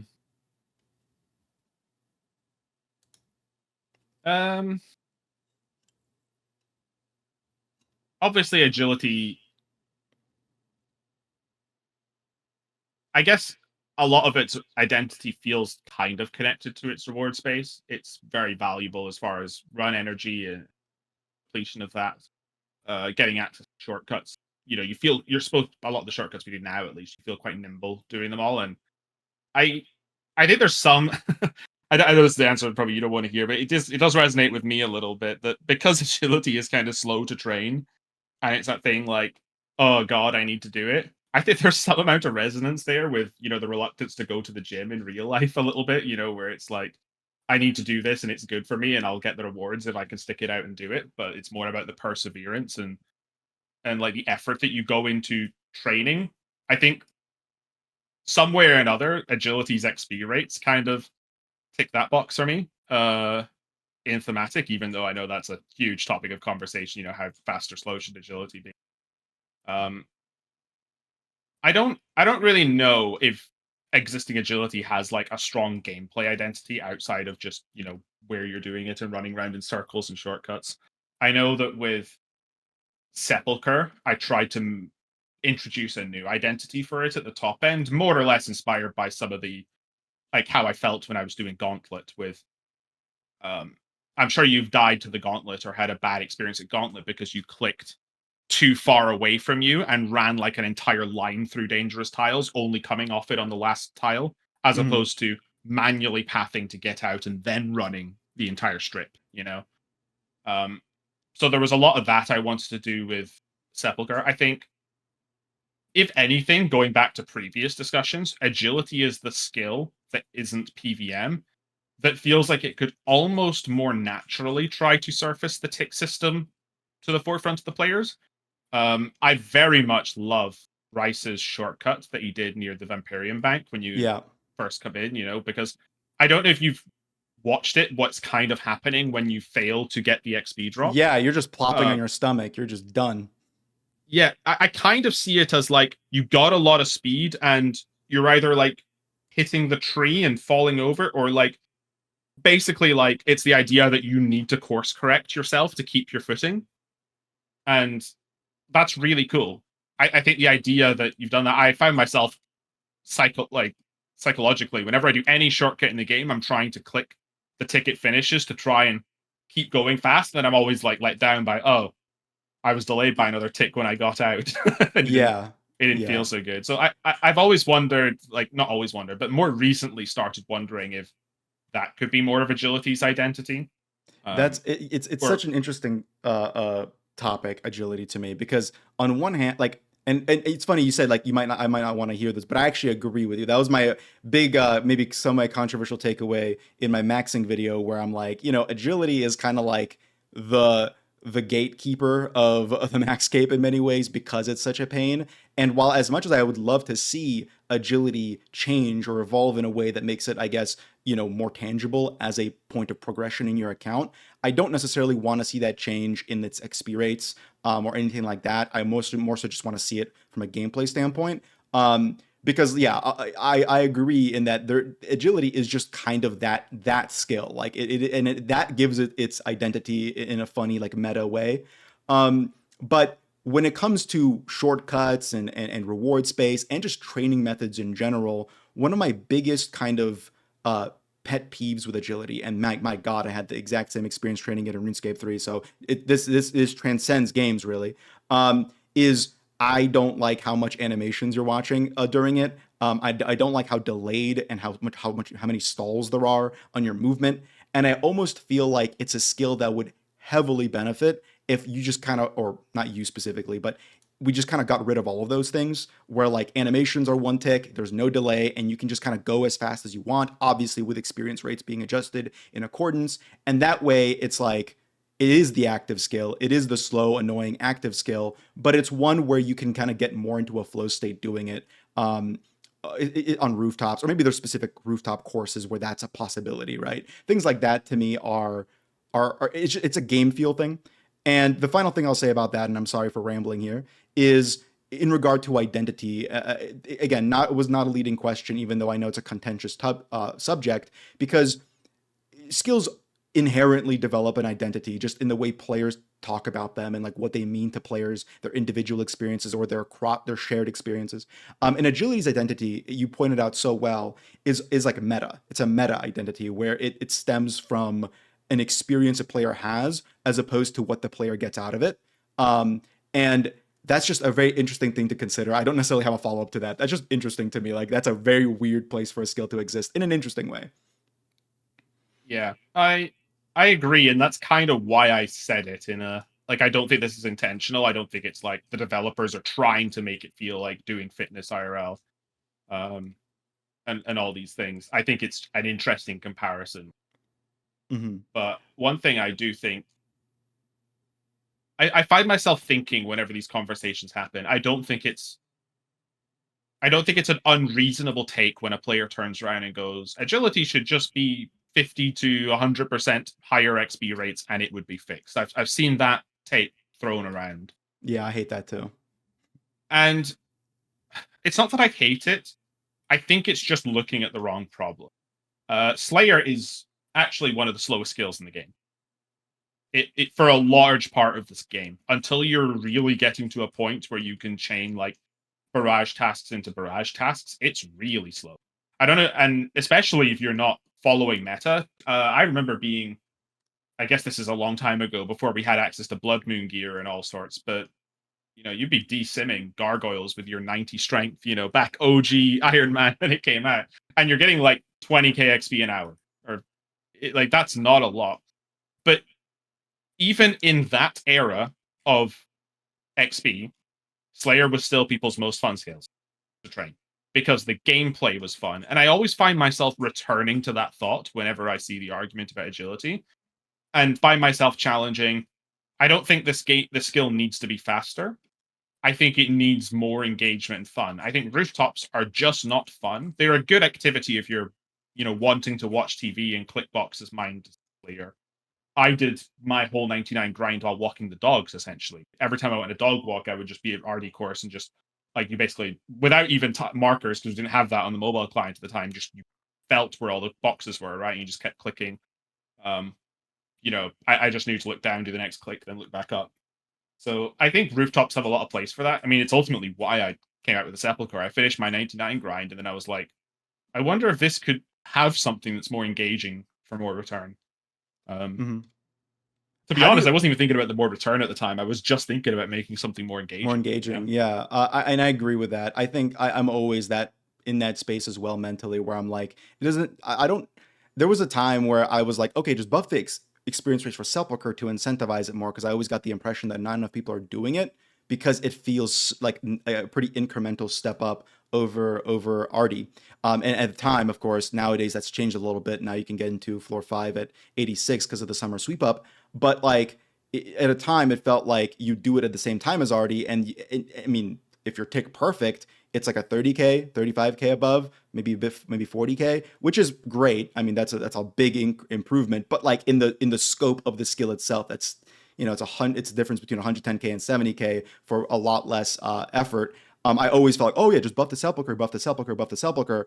I'm still amicable to that thought, in that I think by buffing it, you open up more space for more active methods between, as I mentioned earlier on, where I feel like right now it would be very hard to do that mod rice one tick method if there's a spot between Sepulchre and Artie rooftops, as an example, because like, I mean, they're going to start eating into each other based on player like skill levels and stuff. It'll be kind of hard. But on top of that, I recognize that I don't necessarily want agility to be faster. I just want, before 91, or I guess now before 86, to be more engaging, or maybe feel like the reward is more tangible.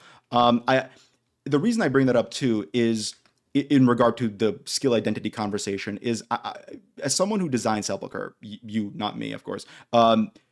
How much of agility's identity, at least in the end game, do you feel like is defined by Sepulchre? Like, do you feel like Sepulchre is now like more ubiquitous to agility than rooftops are for some players? Like, how do you feel like that's played out now 6 years down the line? I don't think it is in the mass of players' mindset. I still think Sepulchre is quite niche. Yeah. In the grand scheme of things, I find that the sentiment I see all the time is, I actually decided to give this a shot, which means they were reluctant. Yeah. And wow, this is actually really good. I hated it for the first 2 hours or 3 hours or whatever of me doing it, and now it's my favorite thing in the game. I might be exaggerating. But that's the general sentiment I see whenever these posts come up. And I love seeing these because, I think it feels like, even in your intro, it's the accolades of Husky is Sepulchre #1. And maybe that was peak Husky, and I need to find a way to surpass that at some point. I wasn't trying to tier them. I was just trying to go from the earlier things you've done for reference. But I love it. I think it's still a bit niche. I don't even think increasing XP rates would change that. I think the barrier to entry is just players' understanding of player movement in the tick system. The idea that diagonals move last. The idea that you might want to walk one tile to then be on like an even number of tiles as opposed to the odd number of tiles, because that's better for this situation. There's a lot of people who just don't see the game that way. And then on top of that, Sepulchre has issues on fixed mode. Or if you've got bad ping, I know we've got like more worlds to choose from, which helps with that. But fun fact about that, this is a tangent. I went and did a bunch of Sepulchre after post-launch on Sync Stream, because we were chatting a lot at the time anyway. And he was like, "Yeah, we'll race you, Mod Husky." And it was funny because I think I was winning most of the time, but purely because I'd done a lot of this in development with no tile markers anyway. So I just knew the content. I knew the timings I could go. So it was fun beating the players and doing stuff. But I got challenged by someone in chat to do it on Australian ping. And I think I still cleared it with like a minute and a half to spare, like pretty cleanly. Like that was pretty good pace for back in the day, 8-minute 30.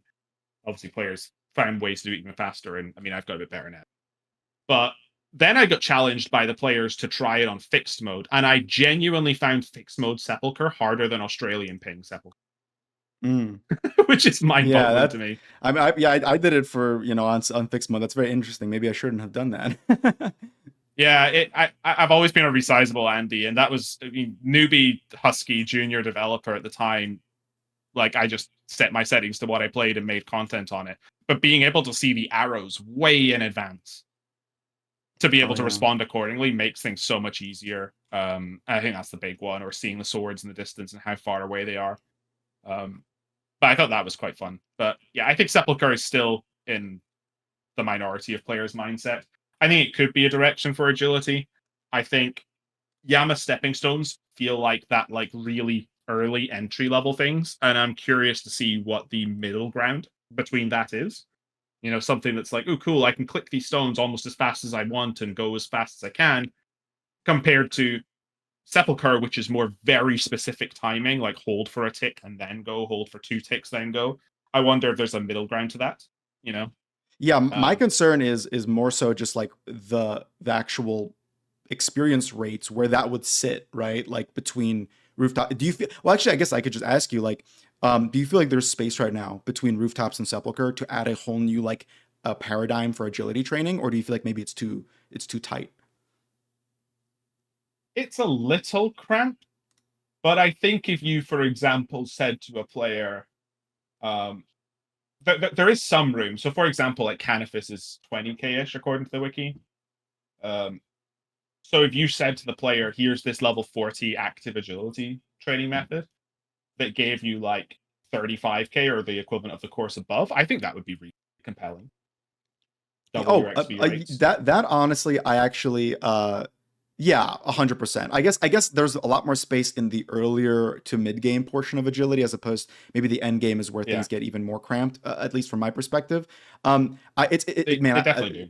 It's very interesting to, like, I was talking to Josh like when I was doing the agility grind, so a couple months back now. And we were coming up with ways to make what are they called? Marks of Grace more exciting. And I came up with this idea, and I've done it before. I don't like pitching ideas to developers, but I came up with this idea for Marks of Grace, just in the spirit of the conversation, where you can spend a Mark of Grace that you collect, and the agility shortcuts or agility obstacles on the rooftop become like completely like off tick. Like you could just do them as quickly as you want, for higher experience rates. And I'm like looking at my Marks of Grace, of which I collected like well over 1,000 of by the end of my grind, with Sepulchre obviously not giving any.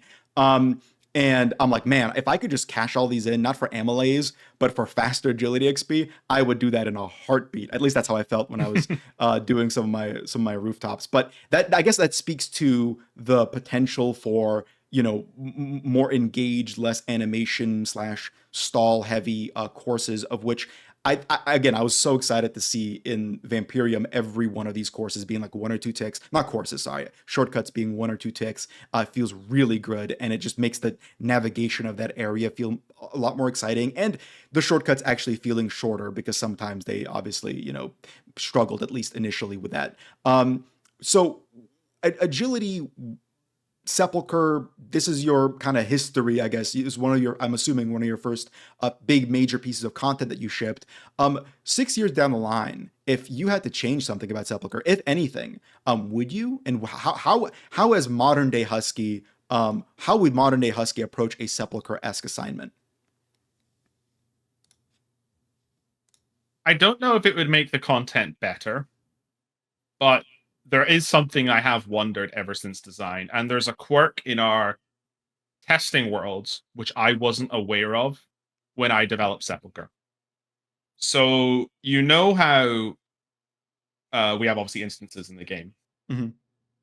We have so many players on live game worlds that basically like instances clean up all the time, and they need to. They'll if there's no players in the instance cleans up, because we always need to be sort of reusing the, I guess, like map space or that's used on the server. Like if you can imagine, it kind of just puts the instance there and says you're designated, some map square or set of map squares at some point well away from the game world, right? And you can't see anyone else, and it's an instance, and it'll clean itself up afterwards. Mhm. And what that means is when you do Sepulchre, you're always getting a fresh instance as long as nobody's in the instance. And I never got that experience during testing, because in the test worlds, the instances like just don't clean up, apparently, not for a super long time. So every time I went into Sepulchre during testing, I was essentially on a random trap cycle.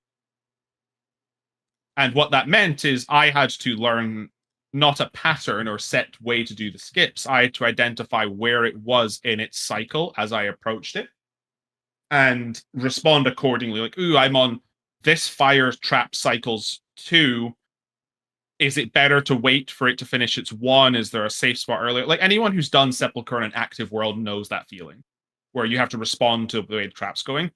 I almost wonder if I should have, in hindsight, started all of the Sepulchre instances on, like, whenever a new instance generated, it's on like a random cycle, Mm. or just the traps either will start on their B cycle or their A cycle for fire traps or something, or the sword traps would wait it might have felt too random and way worse. I know there's a lot of people who like that they have memorized the tick perfect like Sepulchre, perfect floors, and definitely helps speedrunning content, where because it's predictable, I guess people can, like, people, if you never missed a tick and got to like the final trap, which cycle you'll be on, so there's Yeah. some aspects of that that's good.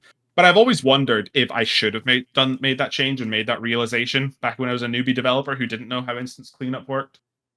From a design perspective, that's kind of where it was. I guess I also wish I'd handled the conversation around XP rates better. At the time, I don't know if you knew this, but I got a lot of flack for Sepulchre being too strong on launch, Oh my which god. Yeah. might be mind blowing to you, and it wasn't coming from our more casual players because they weren't Yeah, even I'm assuming engaging with the it's from content. it's from the EH whatever, Yeah, I get it.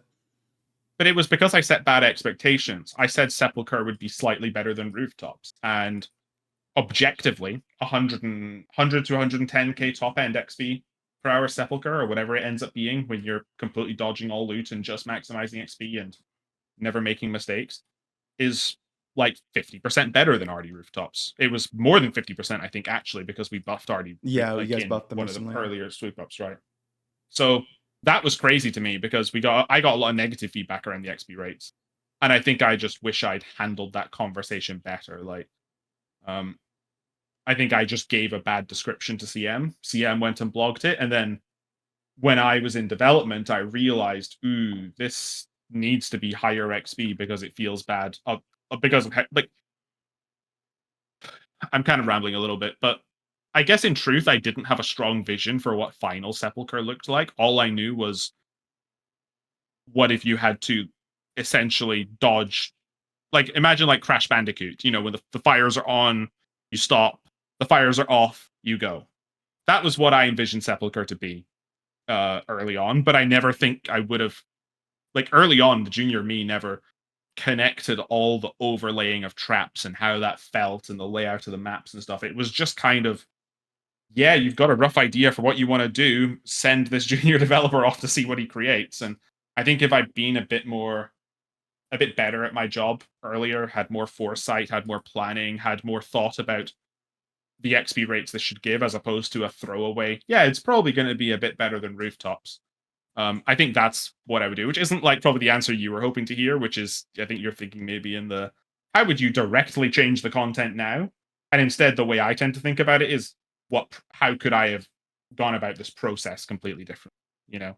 Yeah, no, Um, that's totally fair. I think it's a very interesting insight because, like, I don't necessarily think that Sepulchre needs many changes at all. It's really not. I think it's great. It's a great piece of content. I have a lot of like interesting curiosities about Sepulchre. I think one of my major ones, it's not. I wouldn't even say it's a criticism. It's just a curiosity about designing it. Is there are elements of Sepulchre, and I don't know if these elements existed before Sepulchre. Maybe they're bespoke with Sepulchre especially, but they might have. Is there are there are objects in Sepulchre that don't have a true tile associated with them, right? You don't tile skip in Sepulchre as much. You only do it on the teleportation tiles. And Mhm. my first question is, what are those? Like, as in, like, how did you how did you do that? I guess is my first question. I'm not sure. I'm sure like the answer is relatively simple, but like I'm very curious because my initial takeaway was like, okay, maybe there's just invisible, like a one invisible tile ahead and one invisible tile behind that is like the engagement tile where that triggers your failure of the trap. But I'm curious, like for the arrows as an example, right, or the bolts or whatever they're called. Yeah. Apologies if this is too technical for some of the listeners. Maybe they'll find it interesting. But essentially, while every tick that you're in the Sepulchre, I store the coordinates that you are on. And there's like a script execution order where I think it's some. I'm trying to remember exactly which way around. It probably doesn't matter for the exact example to know which way around it is. But essentially, I can read your current coordinate and know that the script that is on the timer hasn't set it yet in the tick, if that makes sense. So I can compare to it. Mm-hmm. So I can say they were on this tile and they've moved to this tile. So as a result, I know which tiles they were on, essentially, to have done that movement. Additionally, all of the fires, like every time a fire spawns, we have an entity called a controller. You can't see them, they don't do anything, but it's just here is something that I spawn on that coordinate that you can't see, and it executes script and it knows which coordinate it's on, and that's about it. So every time the fires are active, this thing is got like maybe a timer on it that says, look for a player in a 3x3 to me.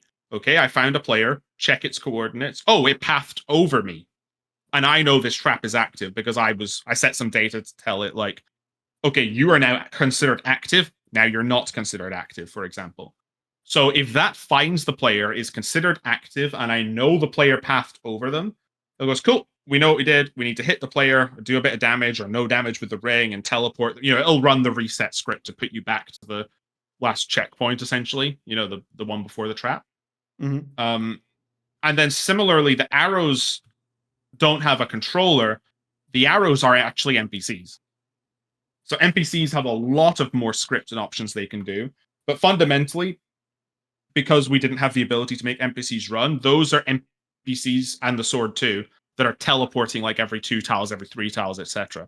But there's a unique thing that happens if you like if you had like an Excel sheet and started drawing like here's a player, and I guess I don't know how to describe this, but like if you imagine the player's on a tile and they're moving, say, left, and the arrow is directly in front of the player but not touching them on the tile in front of them, and is going to move 3 tiles to the right, because like that's how fast some of the final arrows go. They go 3 tiles. I essentially need to make that arrow 4 tiles long. Otherwise, the player will teleport 2 tiles. The arrow will teleport 3 tiles. And if the arrow was only like 1 tile, obviously it's not going to hit the player. If it's 2 tiles, it's not going to hit them. It's 3 tiles, I believe it's not going to hit the player, if memory serves from solving this problem. And at 4 tiles, it does hit the player. So that's how I make it so the player doesn't teleport at the same time as the arrow teleports and run through. So that's essentially what's happening. Is all those arrows are going, can I find a player? What, like, is it on one of my dangerous tiles on this tick? And if it is, hit them. Same with the sword. That's kind of how it's done in the back end. We've probably got way more actually engine commands now I think about it that could do this a bit cleaner. But that was what junior dev Mod Husky did. There are a lot of weird exceptions I ended up making as well, where I'm sure you've done like an L movement behind an arrow and got hit, and that feels bad, but I kind of have to, otherwise you would be able to L movement skip through. But I made exceptions where if you don't make any forward or backwards progression, I think I'm more forgiving than otherwise. So if you, for example, you can teleport over, like imagine the middle arrow is like a good example. I can teleport run over the middle arrow. Um, like if I'm going perpendicular to it, and the arrow just kind of says "fuck it," like you're not on. I'm gonna let that happen because it felt like it was a better to like dodge. So if you've ever like tried to panic dodge and been like, "Oh, that's weird, I didn't get hit," and it's because you move perpendicular, that's why. So there's a lot of weird extra gimmicks in the Sepulchre that like you can take advantage of with movement. Or similarly, if you only move one tile, I think you've got a lot more leeway because naturally you've only got two tile, like you're only on that one tile as opposed to having to account for the like two or three tiles that your body was encompassing during its movement, right? Because the whole teleporting thing. I don't know if that kind of makes sense. No, that totally But makes sense. Yeah. that's essentially how it's done. I'm absolutely sure I could write something better now. And obviously there's no need to go and rewrite something like the Sepulchre just for the sake of it. Yeah, no, I think that's a fascinating explanation because as you mentioned, there's a lot of like unique little like exceptions to the rule that you or the rules that you've created, and you definitely notice them. You know, I have well over 500 floor fives at this point, just from my grind, and it's you definitely, especially like in the midway of that grind when you're still kind of getting your like understanding of the floor itself and just the movement and all that kind of stuff, you're noticing them and they are annoying the shit out of you. And eventually you kind of get used to it and you understand the actual pathing and all that kind of stuff. It just becomes second nature, as with all things. And but I bring this up because it's a really interesting one that I haven't actually seen a lot of people talk about. And that's the exception itself of Sepulchre's traps not working like movement does in the rest of the game for the most part. And it's such an interesting thing for me because Sepulchre is a wonderful training method. I think people that do it generally love Sepulchre.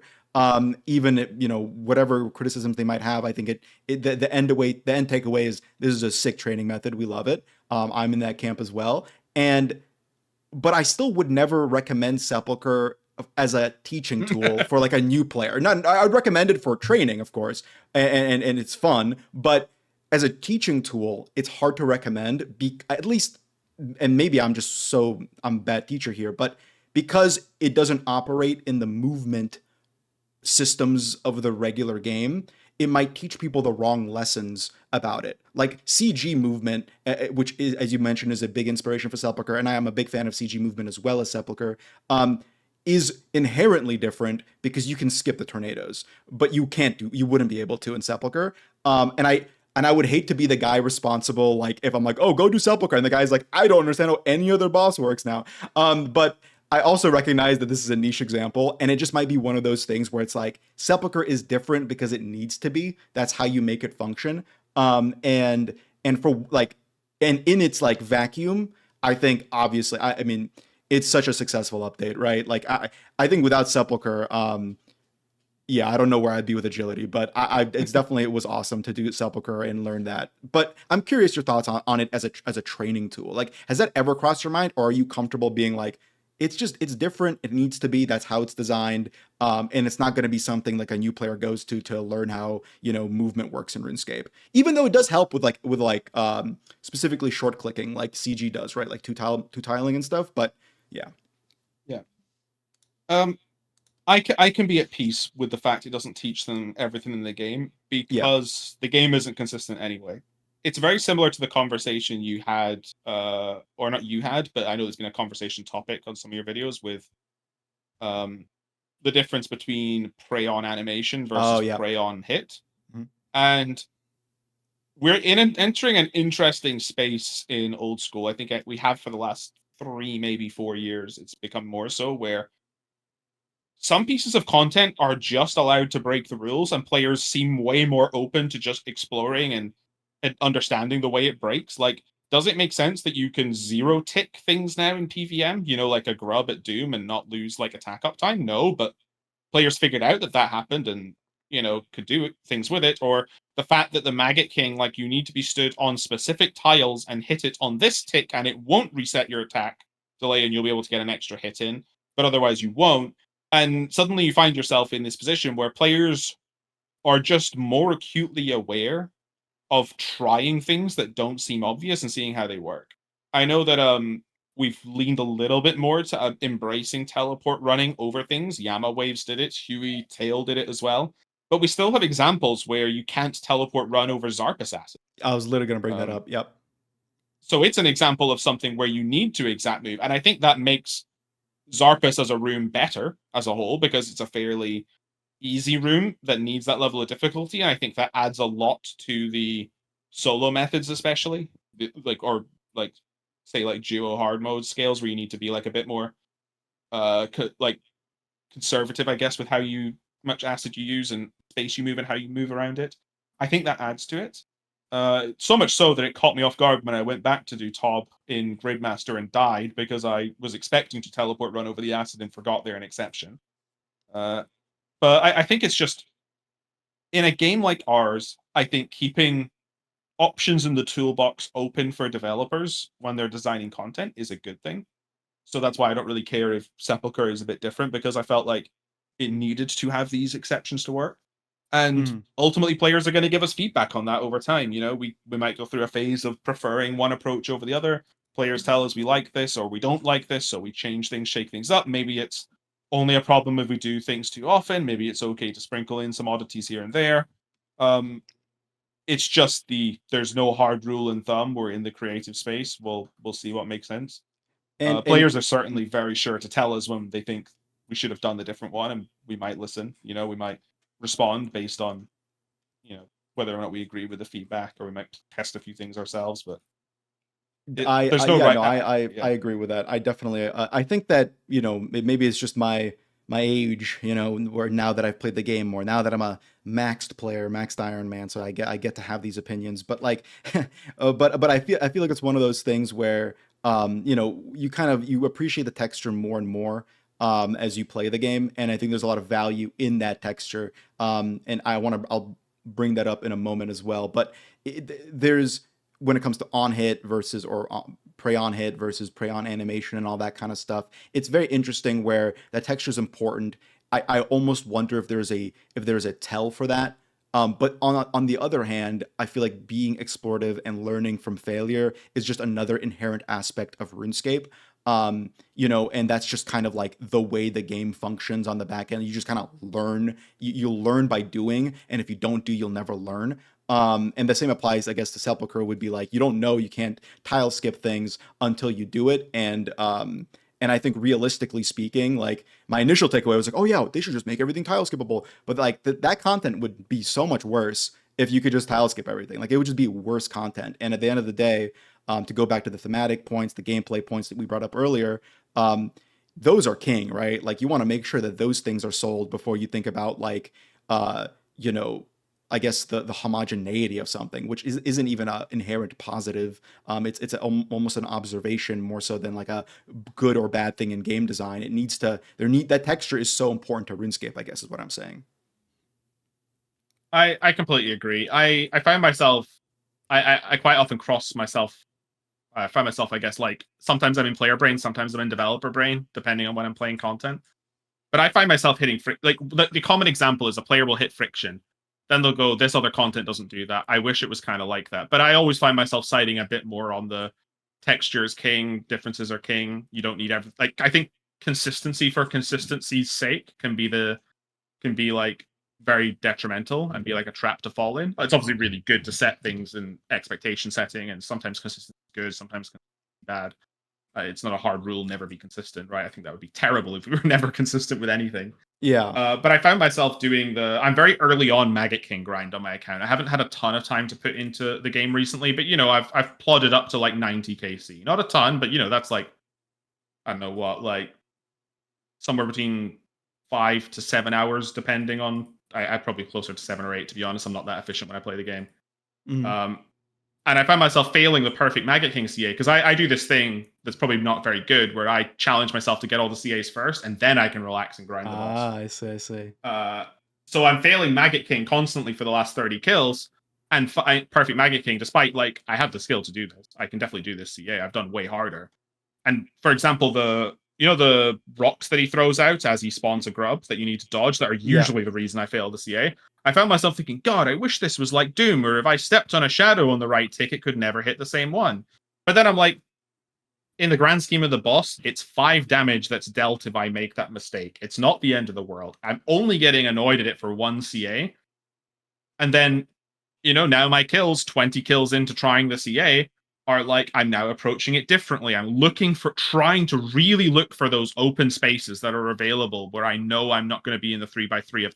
Like, I can go to the tile that it landed on a tick after, and there's none others in the 3x3, or just an open space where there's no rocks going. And suddenly it's like, you find yourself embracing the beauty of that, where the game just kind of said, haha, I'm a bit different. Your solve that you learned for Doom doesn't work here.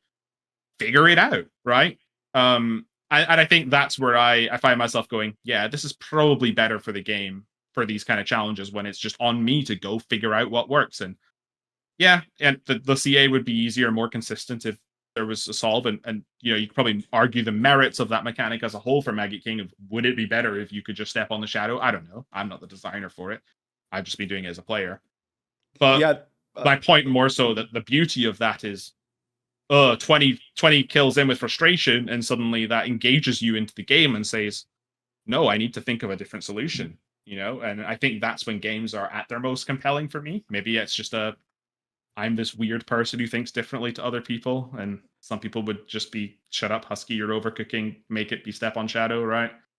I think But I don't know. it sounds facetious when I say it, but it's very important to frustrate your player sometimes. I think like there's a it's a very easy trap to fall into, where your only goal is to make things as smooth as possible for your player base, and that just creates a worse game, I found. I think we've seen that time and time again. Every single beloved game has some of the most obtuse, frustrating bullshit in it. Obviously, I can point to Souls games being super, super difficult for a lot of people, and having obtuse mechanics, having super difficult to figure out stuff. But they are literally the most influential series of games of the past decade, or I guess the 2010s, like by far, but nothing even comes close in regard to how influential they are. And I think without those elements, those obtuse elements, you get just such a non-entity of a game. And I think the same applies to RuneScape. I definitely agree with that. Although I will say about the boulders on Maggot King, I don't know if they fixed this. I hope they did after my grind, but there are times where the shadow of the secondary smaller boulders gets hidden, and I don't know why, but it's invisible, and that's annoying. But beyond that, I totally agree that kind of texture is important, and it applies to skilling too. Something I took note of as a difference, and I'm doing a lot of comparisons here, so I apologize, but between RS3 and OSRS from a skilling standpoint, is the way that progression is handled, like at which increments you unlock things. In OSRS, it's like a Jackson Pollock of unlocks. It's so random, right? Like at 82, you get one thing, and 78.4, you get another thing, but it's better than the thing you get at 82. Like it feels really like, it just kind of feels like a quilt, right? Like a homemade quilt of just random stuff. And sometimes it's good, sometimes it's bad. But it adds so much like texture to the unlocks. In RS3, arguably, I would say arguably in RS3, the tiered system of skilling, where every 10 levels you're guaranteed to get a new tier of something, whether it be woodcutting, mining, smithing, whatever, it certainly fleshes the thing out more, and it feels more fleshed out, and systemically it might be more satisfying. But a lot of that texture is lost. It almost feels like a survival game in some ways, where you go from rock to bronze to iron and there's less of that like tangible, like, oh, at 74 I can repair the zombie axe that I get from this one. You know what I mean? And it's a good segue, specifically to ask you about reward space and skills. That's a hot topic in the community. Like, when do you get something? When do you not get something? And the most important question I have is there ever a time to revisit skills and adjust their existing reward space that currently exists? So, like, as an example of that, crafting. There was that weird thing that happened with Araxor, where you needed 98 crafting for Rancor, but 80 whatever crafting. Sorry, 98 crafting for the Torture, but 80 whatever for the Rancor, and that was done for the main iron dichotomy. And also, Rancor was in 2015 or 2016, and this is 2025. And so it's like this very interesting, I guess, space now where the skills have rewards. They are fleshed out from a reward standpoint, but they're incrementally becoming, I guess, maybe somewhat outdated. would you ever feel like it's appropriate, just from your personal standpoint, to consider retiering some of these rewards to make them a little bit more, I guess, appropriately scaled? If that's a term that makes sense. Yeah, I know what you mean. I don't think I'm not sure which way I would side on it personally, if I'm being honest. I definitely see the merit in, like, well, let's use crafting as the example. Yeah. Uh, I think we could retier them. It seems like the sort of thing that could fit into a summer sweep up, for example. Um, I think there's also some merit in just Iron Man skilling as a whole being like there's a journey you go through with crafting, and it forms a lot of player goals, even just to the point of I'm going to try and sit out here for some seaweed spores, or I'm going to consider star mining a little bit more for some gems. And having a skill with just some really compelling reward space that a player really wants to try and consider as part of their routing to get higher, at least from the purpose of that game mode, I think is really good. I think crafting maybe offers a lot. Obviously, it's got all four pieces of jewelry uh, on it, and it then doubles down to help you when you get to crystal armor and the bofa and blade. Like, you need at least like 82, I think, for all those. Um, so crafting has a lot of cool things on there, and then you mentioned like there's some cool weapons on there as well. Like even just like having access to make your purging staff, I guess, is a crafting requirement.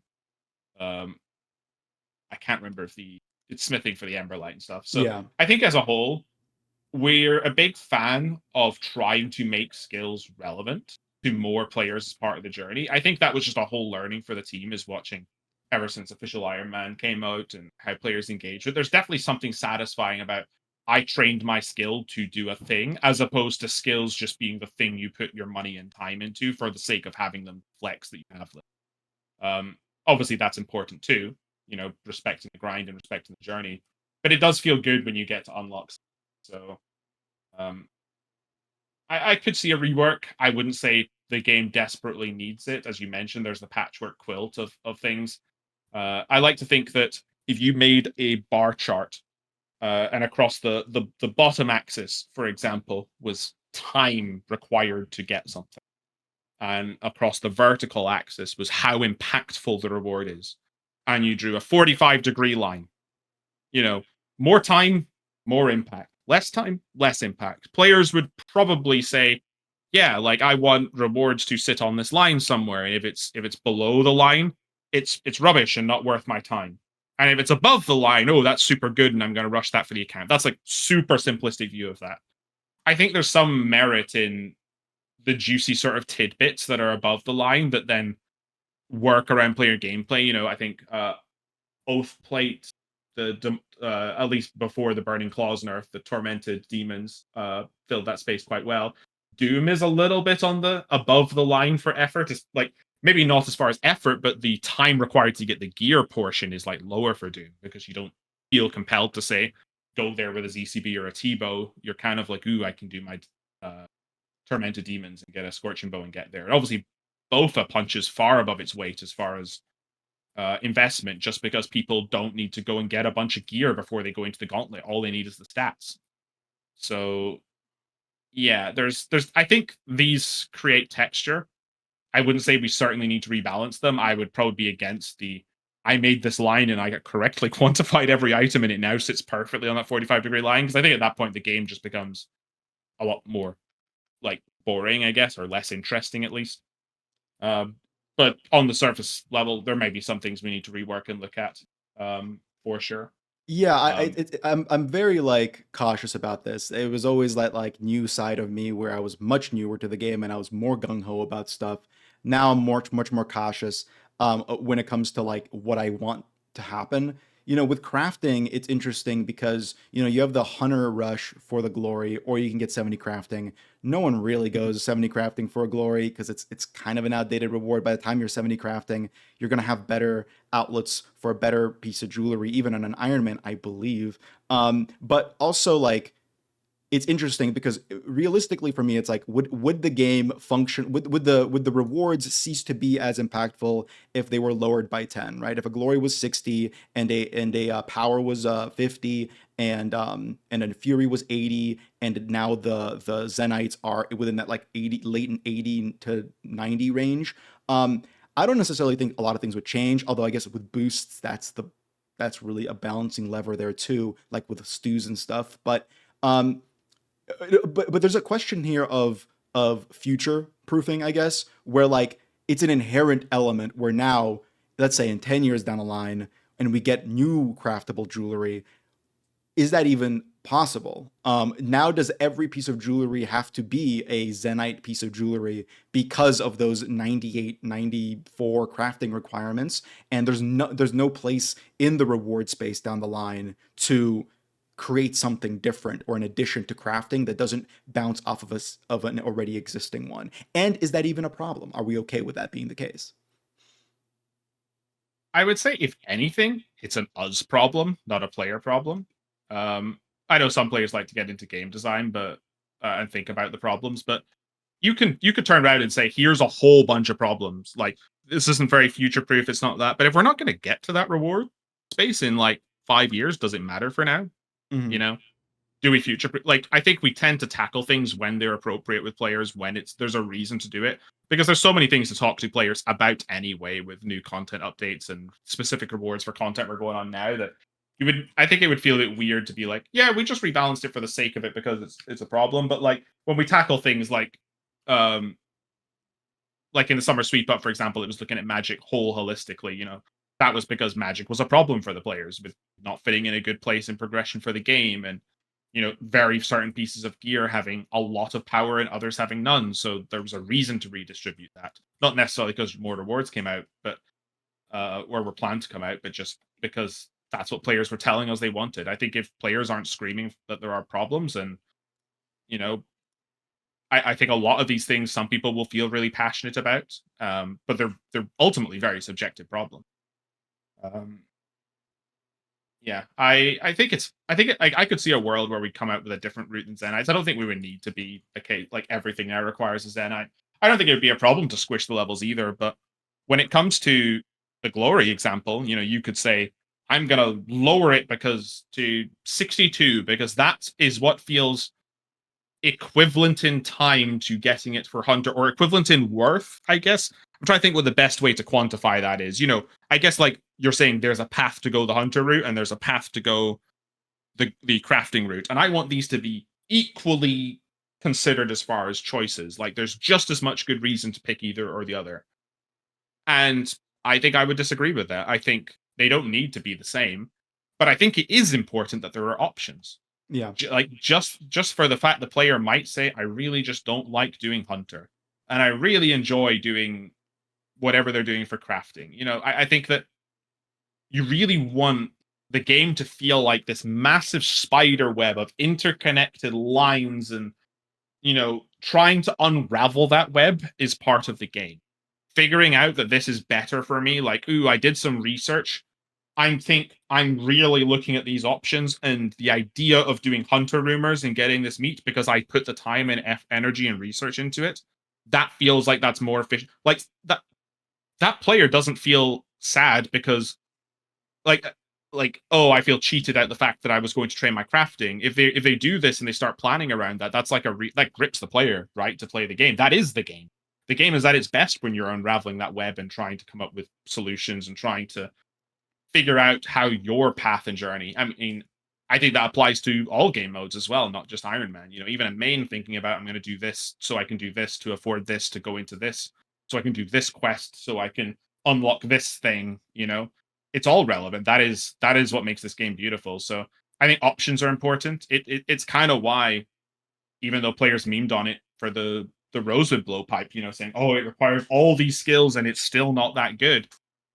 I think I personally hold a lot of value in, yeah, it's probably not worth it. Like, Eclipse Moon is still going to be strong in the meta, and Toxic Blowpipe is still like the definitive better blowpipe. But the Rosewood Blowpipe existing still adds like value. It still says like, hey, like I really enjoy training sailing. I got it up to a level. One of my favorite activities to do for this theoretical player is just doing some woodcutting and fletching on the side. I think a lot of players can resonate with just enjoying doing woodcutting and fletching. Very old school skills.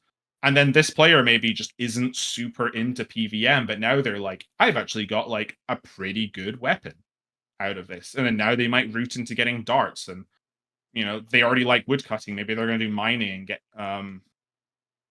extra bars for their darts, do some blast furnace, and suddenly you've got a whole different theoretical path that, yeah, it's not going to be efficient on the meta. And I know a lot of our engaged players, especially the ones reading listening to this podcast, are probably the more engaged, inclined players. But creating options is like what we're doing. It's just saying, hey, let's add this thing to the game. It doesn't necessarily need to be the new best thing, but we just want to give, like, I guess I'm going around in circles repeating myself at this point, but like options are good, right? Yeah, it feels like it's a very reactive approach to the problem of the day, right? Like that feels like it's a very like what's naturalistic way to approach game design. That's very fair. I for me it's I think in the middle ground where I agree with you that not everything should feel like internally consistent perfectly like 10 tiers 10 tiers 10 like I don't like that. I don't want the game to feel like a survival crafting game. I don't think it needs to feel that way. um there are elements I wish would get pulled down if only just for future reward space. I always thought it was interesting with sailing how like while there are requirements post 87, it very much felt like the skill kind of not I don't say the word plateau, but like the 87 was the last like immense unlock for sailing to me. And after that, all the stuff that preceded it didn't feel like it was populating an end game reward space that could never be infringed upon. Where now there's a lot of space, 13 or 12 levels of space to go with sailing for the end game. And that to me is exciting for the future. I am maybe I shouldn't be. Tell me I shouldn't be. Concerned with like Slayer, where 95 is you have the Hydra. What if we want to make a Slayer boss, or you guys want to make a Slayer boss that's even more like end game than the Hydra? Is it 97? Is it 98? What does that look like in 10 years? Like that to me is very like I guess maybe this is too I don't want to say forward thinking because that sounds like an inherent positive. It's too like concerned with a future that might never manifest. But yeah, that's always been like my like, are we eventually going to get to a point where we have to start dragging things down? And is that not just an inherent portion of the end game? Because for me, like Slayer, to like, there's a very real possibility, and arguably it's already manifested or started happening, where some of the classic end game unlocks, or sorry, mid game unlocks, like the Trident, are just are feeling less, I guess, impactful now. Like on a modern day Iron, you are quite likely to just go and rush Doom for the IAC, which is like 2 times better than the Trident, than 87 Slayer crack and grind. Although the option is still there, and maybe that's what you were kind of motioning toward, like where it's okay if one thing gets devalued a little bit because the option is still there, and there are still players that pursue that, right? Mhm. And Fair. metas evolve. Like Trident was the be all and end all Iron Man grind. Why? Because Zulrah was the shit, right? Yeah, yeah. Like it was the thing to do, and Trident is what you wanted to do Zulrah, so you could upgrade your Trident and fight more Zulrah. And then like you were happy still taking a Trident into Hob at the time, for Nilo roll even. It's just the game evolves. I think Cave Kraken and Cerberus maybe stand out a little bit dated as far as the requirements for their unlocks. Like you look at Cerberus at 91 and Araxor at 92, and you're like, yeah, like the difference here is huge, right? In how useful and especially stat upgrades the boots give. But again, I guess that's where I would say I don't mind it for the texture. I'm not worried about this hypothetical space of needing more bosses. I mean, would it be a problem if it was 95 for Hydra and 95 for something else? Not really. Yeah, that's true. That's true. Maybe in like 30 years, if we're like, hey guys, here's our 20th Slayer boss in the upper 90s Slayer level. Um, yeah, maybe eventually it starts running into issues, but I don't think so. I think just rewarding players for having trained their skills high is a good thing. I certainly think I find myself thinking this when we had the new skill discussion of like I mean I've been a maxed Iron Man for about as long as I've been at Jagex now, and I love skilling. I would say I enjoy PVM, but I enjoy more so coming back to skilling to use the resources. I love the loop of I'm going to do some Slayer, I'm going to get some stuff, and then when I'm bored of doing PVM, the fun is using all the stuff I got. Mhm. And then I found that excitement dissipating as I'm like, oh, I have no more AFK grinds to do. That's why I was really happy when the Bloodwood stuff became AFK, because like, ooh, I've got a new AFK skilling grind I can plug myself into and get rewards out of. I know I've gone a bit of a tangent here, but ultimately I found myself being like, I've maxed. I guess do I become someone who chases just getting XP for the sake of it? Maybe. I don't hate that, but it certainly doesn't compel me as much as getting 99s do. So you Yeah. ask yourself the question, do you how do you expand the skilling space? And I think you either go horizontally or you consider going vertically. And vertically would obviously mean, just old school start doing 120s. Yeah, I And don't know.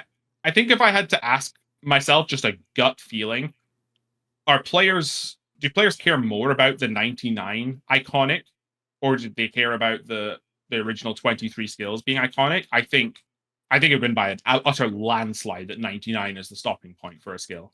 Yeah, So agreed.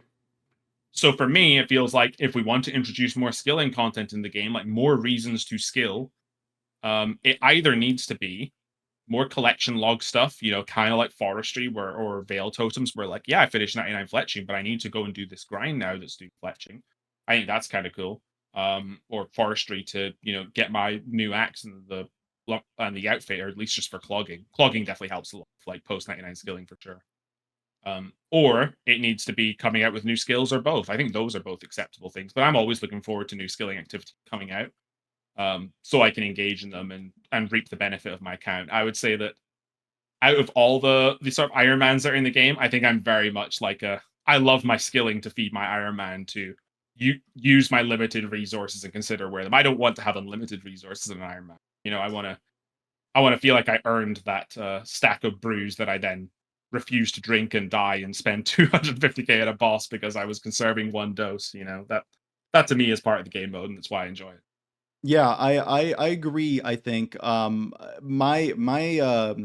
very similar to you, maybe even more so, where I am so driven by an output. That to me is such like an important part of skills, right? Like I am much less likely to feel amicably toward a skilling method that's just experience. I enjoy the idea of doing multiple things at once. I've always in my skilling specific video in OSRS, I you kind of talk about this like interconnected like spider web of things. I call it cross pollination, where like one skill and its output influences like 20 others, 12 others. And that to me is so unique to RuneScape, right? When you think of other MMOs and their life skills, it's usually just like mining, smithing, or maybe jewel crafting sometimes, or like fishing, cooking. And that's like that's it. That's the connection. There's not really much else there. And with RuneScape, what's so unique is just how many skills are influenced via their outputs. So I'm always such a big proponent of that. And to return once again to Bloodwoods, that's what I love so much about the method outside of just the method itself, is that it gives me an actual thing that makes me excited as an endgame Iron Man. Like these are the best arrows in the game, and that's awesome. Like that is so much reason to re-engage, because as you pointed out, post 99, I'm just not as interested. I'm not like as someone. I like the skill drops, the skill XP drops, don't get me wrong, but they're not going to inherently motivate me. I'm always going to need like that like feeling of multiple points of progression happening simultaneously. That's such a big point of fun for me. It's I always think RuneScape is like a management game. You're managing resources, and that's such an inherently fun thing to consider. And I guess this is you say it's you kind of went off topic. I think you went perfectly on topic, because the reward for skills is such an important thing to consider. I always felt like some skills drop off heavily in their rewards. Some skills only have rewards in the end game. Some skills like Slayer kick in at like the mid game, right? Like at 75, you get gargoyles, and that's when Slayer becomes Slayer, you know? Before that, I guess now Tormented Demons really help.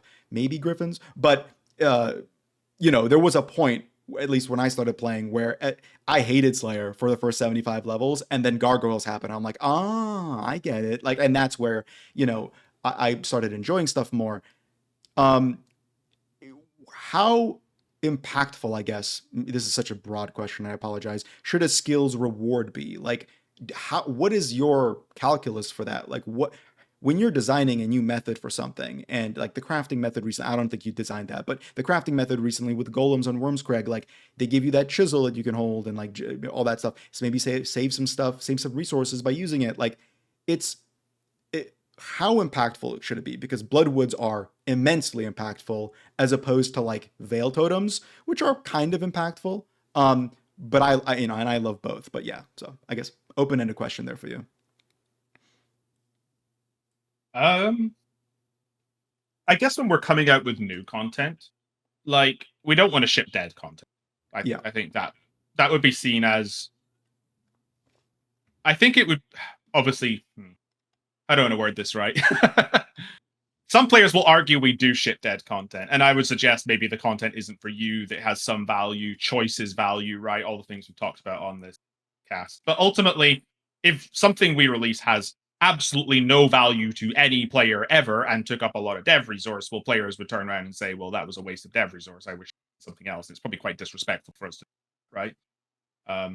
That's the starting off on the negative side. So the reason I say it, though, is that means that when we're releasing content in the game, we obviously want it to have some impact, right? There's no point in us releasing something that has none. So I think a good way to think about skills as a whole is what's the input, I guess. Like, inputs can be the requirements to do it, the way you engage with it. Is it super intensive? Is it AFK? Like all these things can be consideration. Like what were the skill requirements? What were the quest requirements? Does it actually take a resource literally as input? Whether that's like, a boss, that would be supplies that you enter to it, or when you consider all those, you kind of think of that as the fuel, I guess, for the outputs. The more inputs something has, the more fuel it has to process into outputs. And those outputs can be like, AFK-ness is actually an output, if that kind of makes sense. Like, players value something being AFK, 100%. so if it's more AFK, it can't have more of whatever it gives out, right? So then you think about, okay, well, is it giving money? Is it giving XP? Because some things like Bloodwoods, I think, are in this position where they're actually very good XP and very good for GP, but only if you're doing the active method, and that's like two clicks a tick, then one, right? Mm-hmm. I guess 1.5 clicks a tick, I guess, on average, and requires all these big quests, so it can probably get away with being profitable and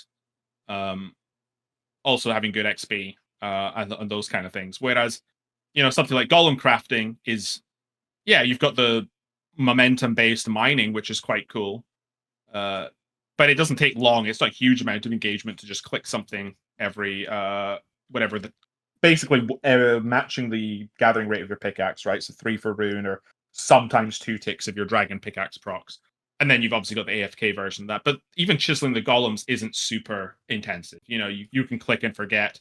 If you want, you can click, is it every 2 or every 3 ticks? Whatever, matching the XP drops. You get like a little boost. So even that's like not super intensive. You maybe need to go around to click the right spot. But ultimately, players were not asking us for something that changes the reward space of crafting.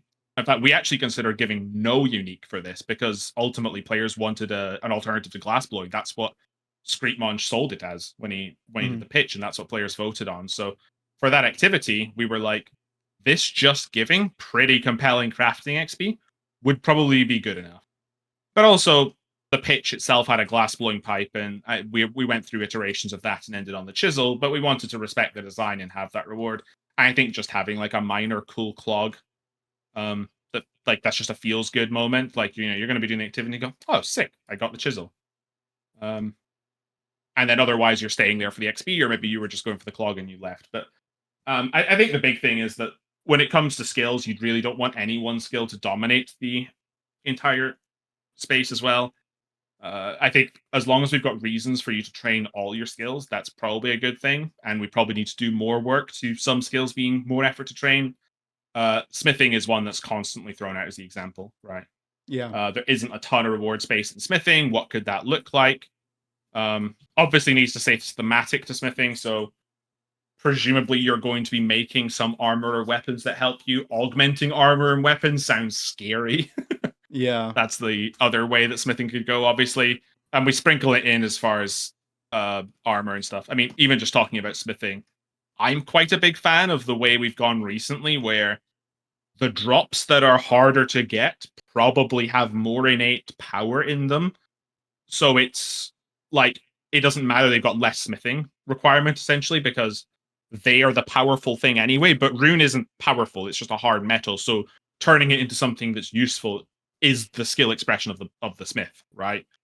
I'm working with that material. But I know a lot of players aren't like super big fan of that, and think it's weird that a rune plate body is like 99 and oath plate's 83, right? Yeah, For comparison. it's so interesting. Like smithing obviously is like that's the skill that people, I guess, I think if there's ever a skill that people would be the most amicable to see reworked, it would be smithing, and probably mining would have some changes as a result of that too. Maybe not a full rework, but some kind of changes for mining too. And for very reasonable kind of reasons. I'm in the same boat here. I think if there's ever a skill that would need kind of a top-down kind of a reevaluation, it would probably be smithing, for a multitude of reasons. But it's one thing to say that. It's a second thing to imagine, like, yeah, like smithing is one of the most crucial, like, core fantasy archetype skills, right? Like you think of a fantasy game that has life skilling, and the first thing you think of is smithing. Like that is the thing. Mm-hmm. And the way it works, obviously in OSRS, definitely doesn't hit that fantasy archetype much. You're not really making your own armor and weapons. You're barely even interfacing with your own armor and weapons. Maybe you're repairing something here and there. And then you have Giant's Foundry, which is gold. And Blast Furnace, which is literal gold. And and I think that it definitely feels thematically disconnected from that fantasy. From a gameplay standpoint, I would say maybe it's not fully ideal either. As you mentioned, from the reward standpoint, it definitely feels strange.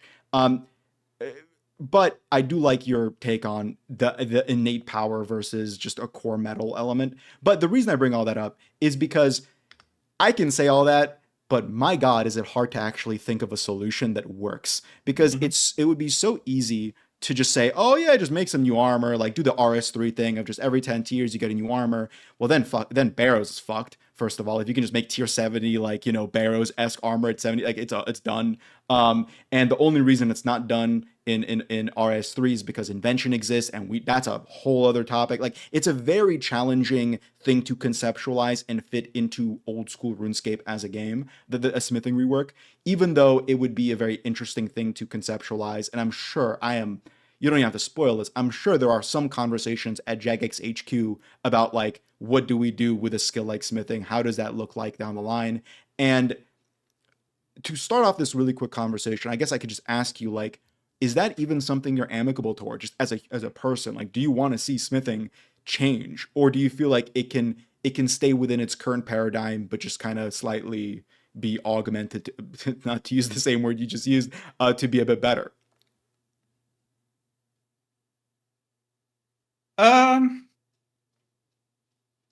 As a designer, you're probably never truly close-minded to anything, I would say, which is a fairly safe answer. Yeah. I think what I said earlier about game design being yes and is a strong reminder to me that even if I was against something, it being proposed in the right light can change everything. Context absolutely matters. The challenges with any sort of change to smithing is, even if you had the theoretical best design on paper, this fixes all the problems, you still need to get community buy-in, right? Mm-hmm. Like, you cannot change a skill so iconic without first going through rounds of consultation with the community. I'd personally be open to it. I don't know if it's the right thing for you to be like smithing a rune plate body at level 40, for example. Like, is that appropriate? Ignoring, like, assuming you solve the alt cost problem, and all these other things. Like, is that appropriate? It'd be pretty cool to do it after Dragon Slayer, to be the person who smithed your rune plate body, right? But maybe that's not okay. Maybe it is. Maybe it is, but it needs other things to make it work. I don't have all the answers. If I'm being truthful about this, I don't think I've personally put a ton of time into how I would solve this problem. I'd be open to it. I've seen a lot of cool community pitches, though. I think the community has been absolutely all over, like suggestions left, right, and center on how to fix this problem. So maybe if I was to start looking into this, that's where I would start digging. Um, but yeah, I also think one of the issues smithing has, as horrible as it is it's got the worst of the three gathering skills feeding into it. Yeah. Um, Which like is nobody yeah. nobody Sorry. minds getting like 60 fishing on a fresh account. Like that's totally fine. Nobody minds getting 60, maybe 70 wood cutting. That's fine. The idea of getting 60 or 70 mining just sounds so awful because of all the things you need to do to get into it. And I think that doesn't help smithing's case. Even just the friction of 50% failure rate on iron bars in the early game is like, so I don't know if you watched Soda Pop in stream when he was Yeah. streaming the game. Yeah. And he went through this whole, nah, screw you guys. I'm gonna smith. Was it a steel sim? He went Yeah, to I believe smith. so. Yeah. He went through this entire evening of making bars, and eventually, like, chat directs him to Knight's Sword, which is great. He skips iron, but then he still has to get his mining up to mine and do it all for a weapon he can buy from Zeke scimitars for 400 coins. Yeah. Oh my god, that's awesome. But the thing that's awesome about it is that's the player fantasy that I think that super resonates with people that we're just not fully capturing, I think, with how smithing is. So I think if I was giving feedback on that, I think that's where I would look to focus my feedback is how can we capture that feeling and that player fantasy of making a player want to feel like I want a weapon upgrade, especially in those early game levels, and feeling like smithing has an answer. It doesn't need to be the most efficient answer, but it could probably be a better answer than it's currently. That would be, I guess, my personal thoughts, but I couldn't say what shape or form that would look like, right? No, that's as you mentioned, it's that, super complicated. yeah. It's like it's. I want to say it was Mod Arcane who said this on one of the podcasts he was on. Maybe it was on the Sebe cast where he was like, before I started working at Jagex, I kept looking at RuneScape and going, these guys are so bad. And I don't think he said bad, but he's like, oh, it's so easy to create items. Why don't they just do this? I have so many ideas. And then I started working at Jagex and I realized, God, fuck, this is harder than I thought. Like, and that's kind of how it feels thinking about a skilling rework beyond just a very conceptual thing where it's like, man, it's so much more complicated when you start actually factoring in all these really specific niche elements of old school RuneScape that are like beloved, right? Like, from alch prices to just not devaluing one of the most like beloved, early game pieces of content ever, Barrows, right? Like how do you create a skill that creates armor without also feeling like it's worth pursuing, while also not devaluing stuff that is so foundational to RuneScape? I don't know, is a smithing rework worth losing if the value of Barrows? I would argue no, because Barrows is such a foundational piece of content. So it's like a very challenging kind of thing to conceptualize. And additions always feel much easier than reworks, right? Reworks is you're functionally uprooting the past. You're potentially disconnecting players from something that feels so important to them.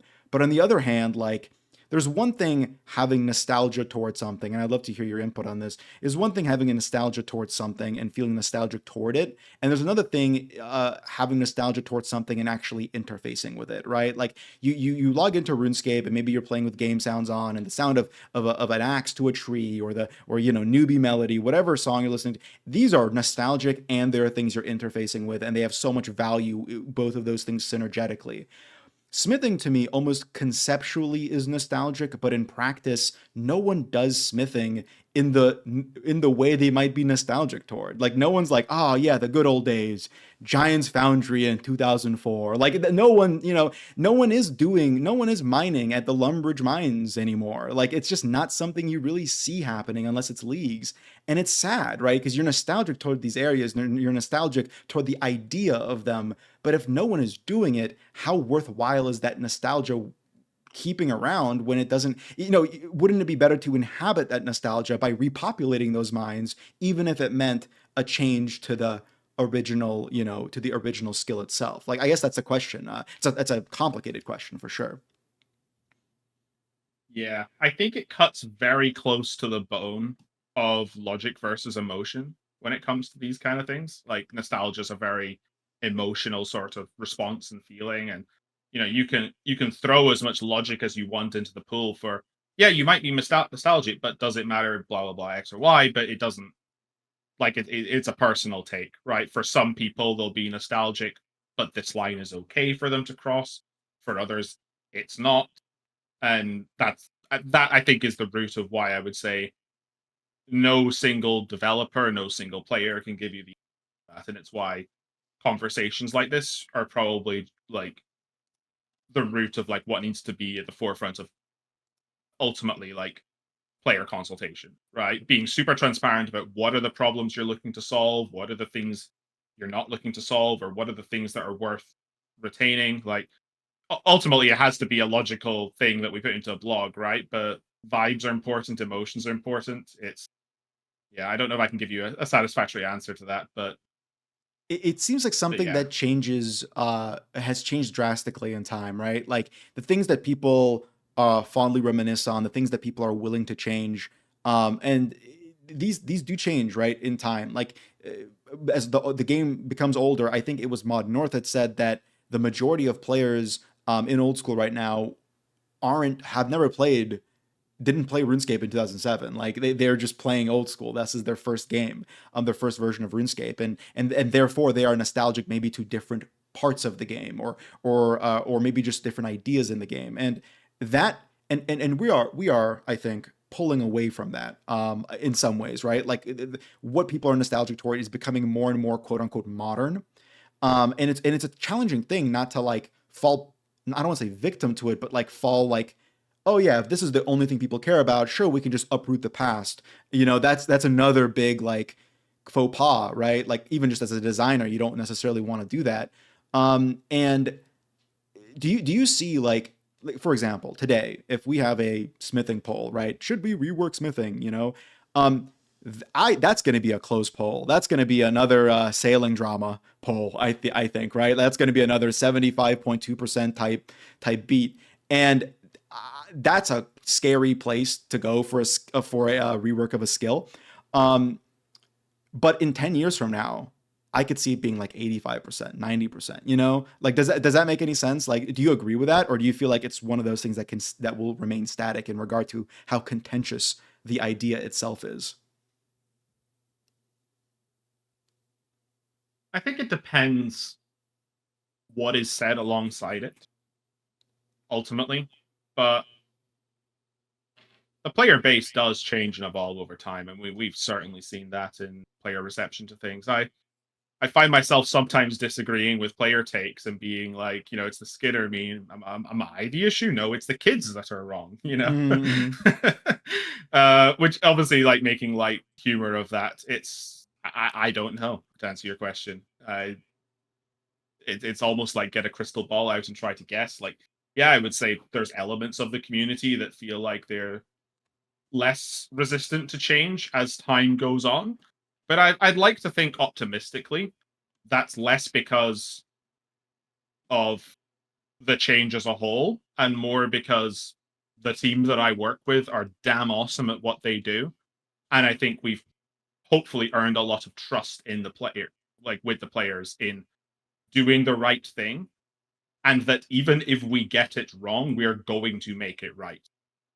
And I think I mean, I trust the team to do that. That Um, that that has and always been and my. I'm sorry. So I'm sorry. I didn't mean to cut you off there. I would say that I think that sometimes I think that could be quite a rare thing sometimes in the industry. At least I wish that we weren't alone in that. I know I'm not trying to shade on any other games. A lot of people did awesome work as well, but at the very least, our community seems to appreciate it and thank us for it a lot of the time. So we're doing something right. Um, so yeah, maybe that's Definitely. what'll change in 10 years more so than players' opinion. And to be clear, I totally agree. I think that when someone says, "Oh, all the polls passed because of all the new players," and as a man, I keep calling myself a new player, but I don't even know what a new player means anymore. I'm fucking maxed. I've been playing, I have 350 hours played. Maybe I'm not a new player, maybe I am, but whatever it might be, like it certainly has some influence on that. But it also just it's a market. What is a poll if not a marketing pitch, right? Like, and you guys have gotten so much better at doing that, and so much better at understanding what resonates with players versus what doesn't, that like of course polls are going to become less contentious over time when there's more alignment and trust, as you mentioned, between the developers and the players themselves. I totally agree with that. I want to ask two final questions to you, and they are going to be kind of broad, like maybe. The first question is, are you inspired by any games when designing for RuneScape? And if so, what are they? Other games, I should say. Uh, yeah, I would say I get inspired all the time. It might not be necessarily something that manifests in the game directly. I know that actually not long before I did Barracuda Trials, I ended up, after never playing since Cataclysm, going to WoW, I decided to try out The War Within, right? Mm-hmm. And obviously dragon flying had been a thing for an entire expansion at that point. I was aware it was a thing. I remember doing some of the time trials and seeing like the vigor system and the way you expend boosts for speed boosts and how that felt to go through. That was absolutely something I was looking at inspiration for Barracuda Trials, in like how we might do things similar. So I got inspiration there. I think that just as a whole, though, I get inspired all the time by some of the knockout games in the industry. Like whenever it's a very vague answer, but whenever I see something that is so passionate with so much attention to detail, and I just think, damn, I need to step up my game. I need to do better. There are moments in, I guess I feel like as I get older, I like value things that are high quality pieces of media for me to consume, and like whenever, whether it could be a movie, a game, or anything, if I just sit there and I'm like, damn, like that was awesome and that moved me. Part of me is like, God, I wish I could make someone else feel that way with something I created. And maybe I can't with the limitations of a point and click medieval fantasy game, right? I don't think I'm going to implement something that makes someone cry in game with tears of joy. But, at the very least, it motivates and inspires you to think that, every time I see someone praise how good the Sepulchre is and how it's awesome, and all I can think is, I hope that person just really enjoyed their time playing their game, and I could be a small part in just making their life better. So I get inspired by that, and that's maybe a bit too broad, emotional or deep, but yeah, I would say as a whole, I am like mod feature creep internally. I'm the person who tries to push for as much attention to detail, as much extra stuff to try and make things awesome. And sometimes that's the right call. Sometimes that's the wrong call. You can absolutely make a project suffer by trying to stuff too much stuff into it. But yeah, I'm always trying to just make things as good as it can be to try and reach the highs that I feel in other places. Yeah, Yeah, I and a lot of that totally. is inspiration.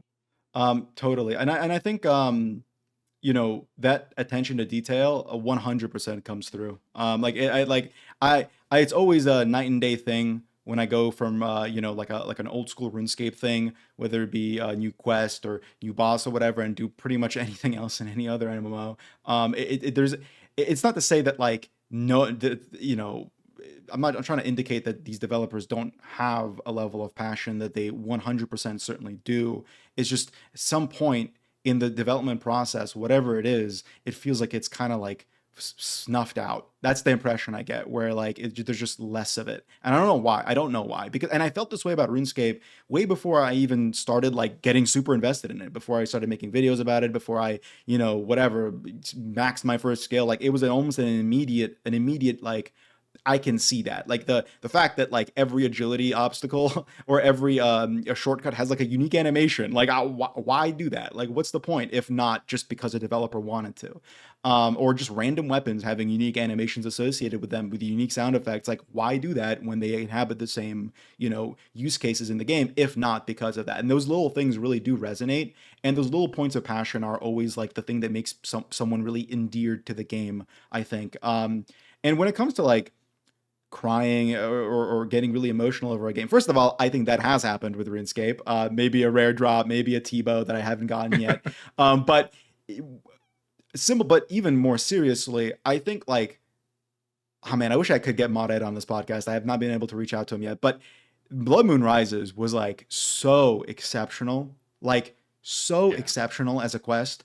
Um, like genuinely, like it was unbelievable. And I think I always get like emotional when I see so much passion behind like a thing, especially when it's only a one-time thing, right? Like you're not meant to do it a million times, right? It's not a repeatable boss or whatever or story beat, and it's so clear how much work I put into that. And I think moments like that crazy Dracan bridge fight thing that I've never seen RuneScape do anything like that ever before. Like I loved watching streamers react to that. I think it was Foe who was reacting to it. And he was like, "This is RuneScape. Like, what the fuck is?" You know what I mean? Like it's such like a disbelief of what can be Yeah. done within such like a little game, right? Like such like a, you know, it looks like such an outdated little thing, and yet you can do something that warrants such an immense reaction. Like my friend and I who played through all these quests together, my group Iron Man friend, we were like out of our chairs, like, oh my god, this is sick, like just out of something like that, you know, and that warrants so much excitement as well. So I always want to give my flowers there. And finally, just in regard to inspirations and stuff, I definitely see that inspiration with dragon riding. I think dragon riding was an awesome addition in Dragonflight. I love those races that you pointed out. I love doing the time trials and getting the best, like the golds and stuff was really fun. Shame they just stopped doing them at midnight. No shade to Oh, Blizzard, did but they? yeah, they just kind of stopped, which is a bit of bummer because when I did play the World Within, I only played it toward the final patch. I had a good time doing those again, like I did in Dragonflight. So it was a shame not to see those carry forward, but yeah, but I can definitely sense that inspiration with Barracuda Trials and the same level of like, the way you're managing your resources when you're expending, especially on the Jubbly Jive. I love that tech of like going through the swamp by utilizing your immunities from the moats. That was like so creative. I'm like, man, that's like a thing that a player would discover like, a month after the content comes out, and it was created like internally. That's so impressive to me. I was like, that's sick. That's so cool. So yeah, definitely get that. Have you been playing any like recent games that you're like, man, this is sick. I want to do something like this in RuneScape? Nothing recent. I guess the game that hit me the most with the detail was obviously like not super recent. Baldur's obviously insane. I had Do a you say? lot I'm of sorry. fun Did you say playing that. Baldur's Gate? You kind of cut out there. Yeah. Okay, Yeah, cool, Baldur's cool. Gate, sorry. I had a Yeah. lot of fun playing that. Like like just thinking about like all the things that the developers caught and the things that players think they're going to be smart with, but the developers caught instead, or the time and attention and detail for the different dialogue, which I know is so hard to write. Like that team knocked it out the park to the point where it's like, I find myself thinking, when you're like, oh yeah, the attention to detail is clear, but we don't always get 100% attention to detail in everything because you have to launch a project at some point.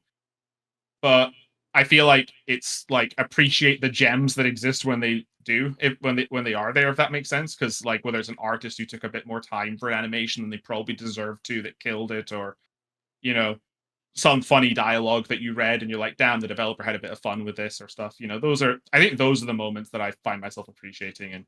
And Baldur's Gate had that in spades. For For things sure. they just did and didn't need to do, and the game still would have been awesome. But it's better because they did it. It's that like extra Um, mile, right? Like that you really kind of sells you on someone's vision and passion, and your own endearment to that makes you like it even more, right? yeah, but Arcane makes fun of me all the time because he says you only play like 2 games ever. You play like World of Warcraft and you play old school RuneScape. Because he's like the big indie gamer, if you want, like where he plays a lot of stuff. So he tries to encourage me to branch out and try other things. Um, I wish I played more, honestly, to answer your question better, but it does happen. I get inspiration from other places. And sometimes it's not even a game I played. It could just be watching another streamer play a game and getting Mhm. inspiration from that, right?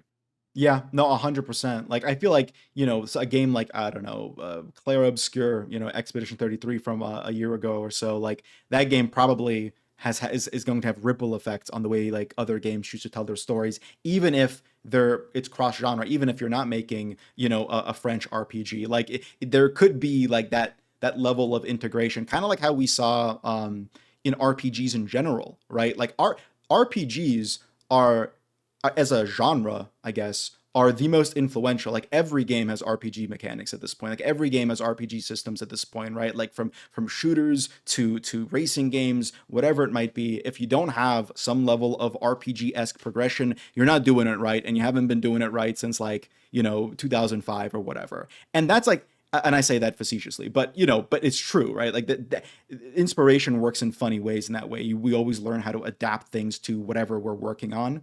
And Mhm. like even just as someone who writes personally and also for videos too, like the parts that inspire me to become a better writer are less so other video essays and more so listening to a song, and I'm like, oh shit, like and that I'm like feeling more emotionally in line with what I want to convey. um the Actually, I don't know if you have anything to say to that before I ask the final question. No, I completely resonate with that. I think that we're two people, I guess, that are, I guess, creatives. Whether it's you're doing content creation, I'm doing essentially game creation, I guess, or game content creation, or whatever that is.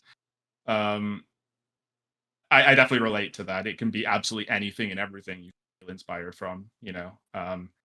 Find myself listening to a lot more Nightwish recently, and more so less for the music of like, oh, it's metal and heavy, but more so just damn, like I can feel Tuomas's like compositional skill through this, and like trying to analyze and going, like, I'm not musically talented, but like just how the different parts in the song might make me feel, right? Hmm. And I find myself as I get older going into that and being like I guess like getting consumed by that, even if that doesn't have direct inspiration. Yeah, no, I 100%. Like my background is script writing, like for film and television, and like the the amount of time where a writer's block was solved by just a song. It's like I got the habit for me was to listen to music before I write because I wouldn't be able to write without it because it just sets the tone so well for me, whatever I'm creating. And I'm sure that same thing applies whether it be to people writing quests or just designing content. Like you want to be in that space of like, if I'm making a high intensity piece of content, I kind of want to be like in the space of to appreciate that. Like I don't want to be burnt out of the game and designing Sepulchre. I don't know if that even is true, but that would be like that would be my takeaway, a very emotionally driven design, I guess. Um, when it The final question I have, and I ask this to pretty much every guest that's on my podcast, is because you're an old school RuneScape developer, it'll be specifically to old school RuneScape. If you had one thing to change about the game, like if you were just not just a CEO, not just a game designer, if you were God for a day, you could snap your fingers and change one thing about the game with no like time investment, budgeting, anything. Um, what would it be and why? uh I remember when you asked Rice this, and thinking, God, if I'm ever on one of these, I hope I have a really good answer. I should probably think of one in advance. And now I'm kicking myself because I didn't do that. Uh, on the spot, what would I change? Um, God, I've got such a lame answer, but I find myself wanting it more and more. Evolution of combat. No, Okay. it's just the stupid things like I wish Iron Man had always been stopped from buying from shops and stuff like that. Just it's such a small stupid thing, but it's always been the problem of so many Iron Man issues of like, main selling to shops and fueling it and Iron Man buying it. And then why am I buying from a shop? Like that feels like, yeah, it feels cool in game. Like kind of like, oh, like I went to the magic shop to buy my law runes on a surface level, and then it has like huge issue, with like, I'm just gonna convert GP to resource, or it's faster to do this than engaging with all the skills. So Are I you kind of wish there Oh, was sorry, like sorry. a way for Iron Man to just not be told like I'm an Iron Man type that doesn't buy from shops, but I don't know. Are you It's specifically maybe everyone referring else to wants like main selling to shops and Iron Man buying that, or are you referring to like like Iron Man all just period. using all of them? Okay, okay, okay, okay. Yeah, like I don't know. I think on paper, like if you could go talk to like the wizard in the shop and he's like, "Hey, I have today's selection of runes for you," and it's like you could buy up to like 150 to 200 blood runes a day if you wanted, and maybe the same for law runes, then it's out, right? Maybe that would be a bit too daily heavy, but some small enough amount where it's like really cool and impactful at like those low levels, where you can buy things in limited supply, but the correct thing is always to train your skills and be able to get the resources yourself for anything in a shop. I kind of wish that was the case. By that same I, token, would you like support removing what is it? Fuck, I'm forgetting its name now. The unlock from Desert Treasure 2, the gold rune method. You know, where you like put in gold and you mine the brain particles and you create the runes out of it.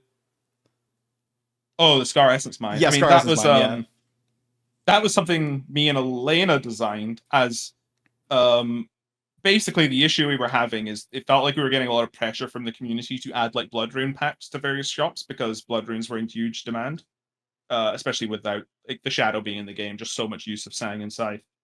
And we both just hated the whole an Iron Man can turn GP into runes. Like just that I basically like I might as well just be going to the GE. yeah, And Scar Essence Mine was a design middle ground that was saying, if we have to have you able to turn GP into runes, can we at least make it require the runecraft skill and maybe a bit of mining? Because then at least that feels like, as a player, I had to get, 77 runecraft for bloods to go to yeah. the real blood altar Is to it do that. 77 is a big number this podcast, I swear to Yeah, God. apparently so. Yeah. But the idea that the No, it's runecraft 82, level right? is relevant. It's 82. The I'm sorry, I didn't mean to cut you off. I'm sorry. Didn't mean to cut you off. I think is it 82? It might be 82. It might be. I'm so sorry. I'm so sorry. I didn't mean to cut you off. No, you're okay. But the point is that like I think the game is more rich when the runecraft level's relevant. The completing, is it the quest to get the blood talisman, or is it from GOTR itself? I think it's from both, right? You can get it from both, or is that just the death talisman you can get from GOTR? No, I think it's just from GOTR. Oh, okay. I'm thinking of the League shop, which is not something players have access to. But yeah, like you have to do GOTR, you have to get the runecraft level. Your agility level to gain access to the shortcuts is relevant, right? And then the mining level to unlock the better shortcut and access to fairy rings important to get the other thing. Suddenly it's like it might seem like the Scar Essence mine is just buying runes with gold because most of the Iron Man at that point already have like all of these unlocks probably, you know? But it means that those unlocks are still relevant. Yeah. So That does make actually a lot of sense to me. And to be fair, that Scar Essence mine saved my ass on Maggot King because I was using the purging staff with Wrath runes and missed me on crafting those. But I think that I mean, it's side topic, just note, I guess, it would just be, I mean, I wish that more runecrafting worked like, or runecraft worked like the Arceus method. I really enjoyed that method. Getting to 99 with Bloods and Souls, I actually became really amicable to it, and I thought it was really well paced out. It wasn't like super AFK, but like that's what made it like not feel distinguishable from other methods, and I really like that. And I wish that something like that was available for other runecraft, items, or other runes, I should say. but regardless, maybe in the runecraft rework, which I'm sure is going to happen at some point. No, I don't think it needs a rework. Beyond that, though. I mean, yeah, sorry. I like Zaya runecrafting too. I just sent you an image. I'm like 25 mil runecraft on this account, and it's purely because of that place. I enjoy chill making my blood runes. It's like, it's a really nice like flow state you get into. It's just second monitor enough as well, which made me able to do it while like editing a video or at that point playing League of Legends. Like it's really, it was a good in between. It didn't feel like 7 minutes of AFK like shooting stars, which I don't think runecrafting needs, but it felt like enough second monitor where I can find a way to go get like 15k an hour, right? It wouldn't be even close to optimal, but still like interface with it in a reasonable sense. I think I spent like 2 months getting for 99 runecrafting, and I don't regret it. I actually had a good time for that, strangely enough, as opposed to just like standard runecrafting to me, which I've never quite enjoyed. I think I might like it more with the summer sweep up changes and the lantern never degrading pouches, because that would I felt it was always like really weird to have that really big stall on NPC contact that almost always kicked me out of flow state when I was doing ZMI. Anyway, I'm sorry, that's a way off topic. Mod Husky, it has been an absolute pleasure to have you on. We're just rubbing up on 3 hours now, so I don't want to keep you too long, but It's been a pleasure. It's been awesome. Your insights are incredibly interesting. I think a lot of people are going to listen to this and at least walk away with a couple unique, like, perspectives that they hadn't thought of originally, thanks to your input. So it's been great. Oh, it's been a pleasure having you. If I could mention one more thing, which I'm Please. hoping this doesn't turn into 20 minutes, but No, no, no. Listen, I have time. when you were thinking about skills in the game and talking about the issues and things, thoughts with sailing, I'm actually want to pose you a question because I know the Sure. answer because obviously we experienced it. Um, which skill or skills? I'll take. There's two potential answers here. I think one is much more egregious. Do you think has the biggest um, issues with regards to like blocking reward space for future skills? Like which skill is the most problematic? In regard to, like, when you say locking reward space, can you give me an example of that? I know maybe that's kind of cheating, but I mean, like if I come out with a new skill, like or I've got a new skill idea, there is a skill in the game. There's technically two of them that is like a blocker to that skill existing because the community would say just do it, just make it that skill instead. okay. So for example, it would be like, I want to have a skill that creates mage armor. We'll just put it in Runecraft. Kind of, that would be like an Yeah, that example that of that. that that kind of thing. Yeah. Which two skills would be? That's really interesting. So I've always disliked the fact that the most impactful agility reward is a stamina pot from Herblore, but maybe that's beside the point. Um, that's such a good question. We had so many new skill ideas essentially we wanted to pitch. And if one of these skills didn't exist, we probably would have had way more potential pitches. And every It time it was like, nope, can't do it because of this skill. uh, is it crafting? It is crafting. Yeah. Yeah, I figured. I It figured. crafting in a world where smithing didn't exist, you couldn't pitch smithing because someone would say just put it in crafting. Yeah, that's a good point. Yeah. Almost. Right. And you might argue, well, smithing's really cool because it's got the whole anvil and the blacksmith vibe. And then I'd be like, yeah, well, like so does tailoring and weaving, right? Like that could be its own skill, and leatherworking could involve going to tanneries and using their facilities, and jewel crafting could be its own like entire like thing, that requires like basically like we found ourselves in a position where we were thinking about lots of different production skills we could add to the game. And crafting is just we'll just make it crafting because crafting seems to not actually have a strong identity, in my opinion. It's just the bucket list for make thing that's not magical. Yeah. No, yeah, which that's, yeah, 100%. which randomly also has battle staves on there, so I'm not even sure if it gets the magical thing. Yeah, true, actually. Yeah, uh, that is so strange. Yeah, that's a really tough one because it's like not something you can really fix post hoc, right? yeah, it's in the game now, right? But it's interesting that we found ourselves thinking like, could we add a cool production skill that does this or that to the game? And it always has to avoid well, how do you make it so crafting doesn't do it in a way that no other production skill has? Nobody's ever thinking we could add this to the game. We can't add this to the game because fletching exists, because fletching is so specifically bows and arrows. It's the only skill that's just so all encompassing, right? And then the second skill I might have accepted as an answer was magic. Yeah. If only because like I guess as a surface level example, we went down the route of thinking, what about like druidism in old school, like druid magic? What does that look like? And then you can't.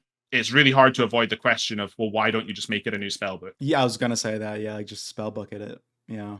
That's So so tough. That's a really, really, really tough one.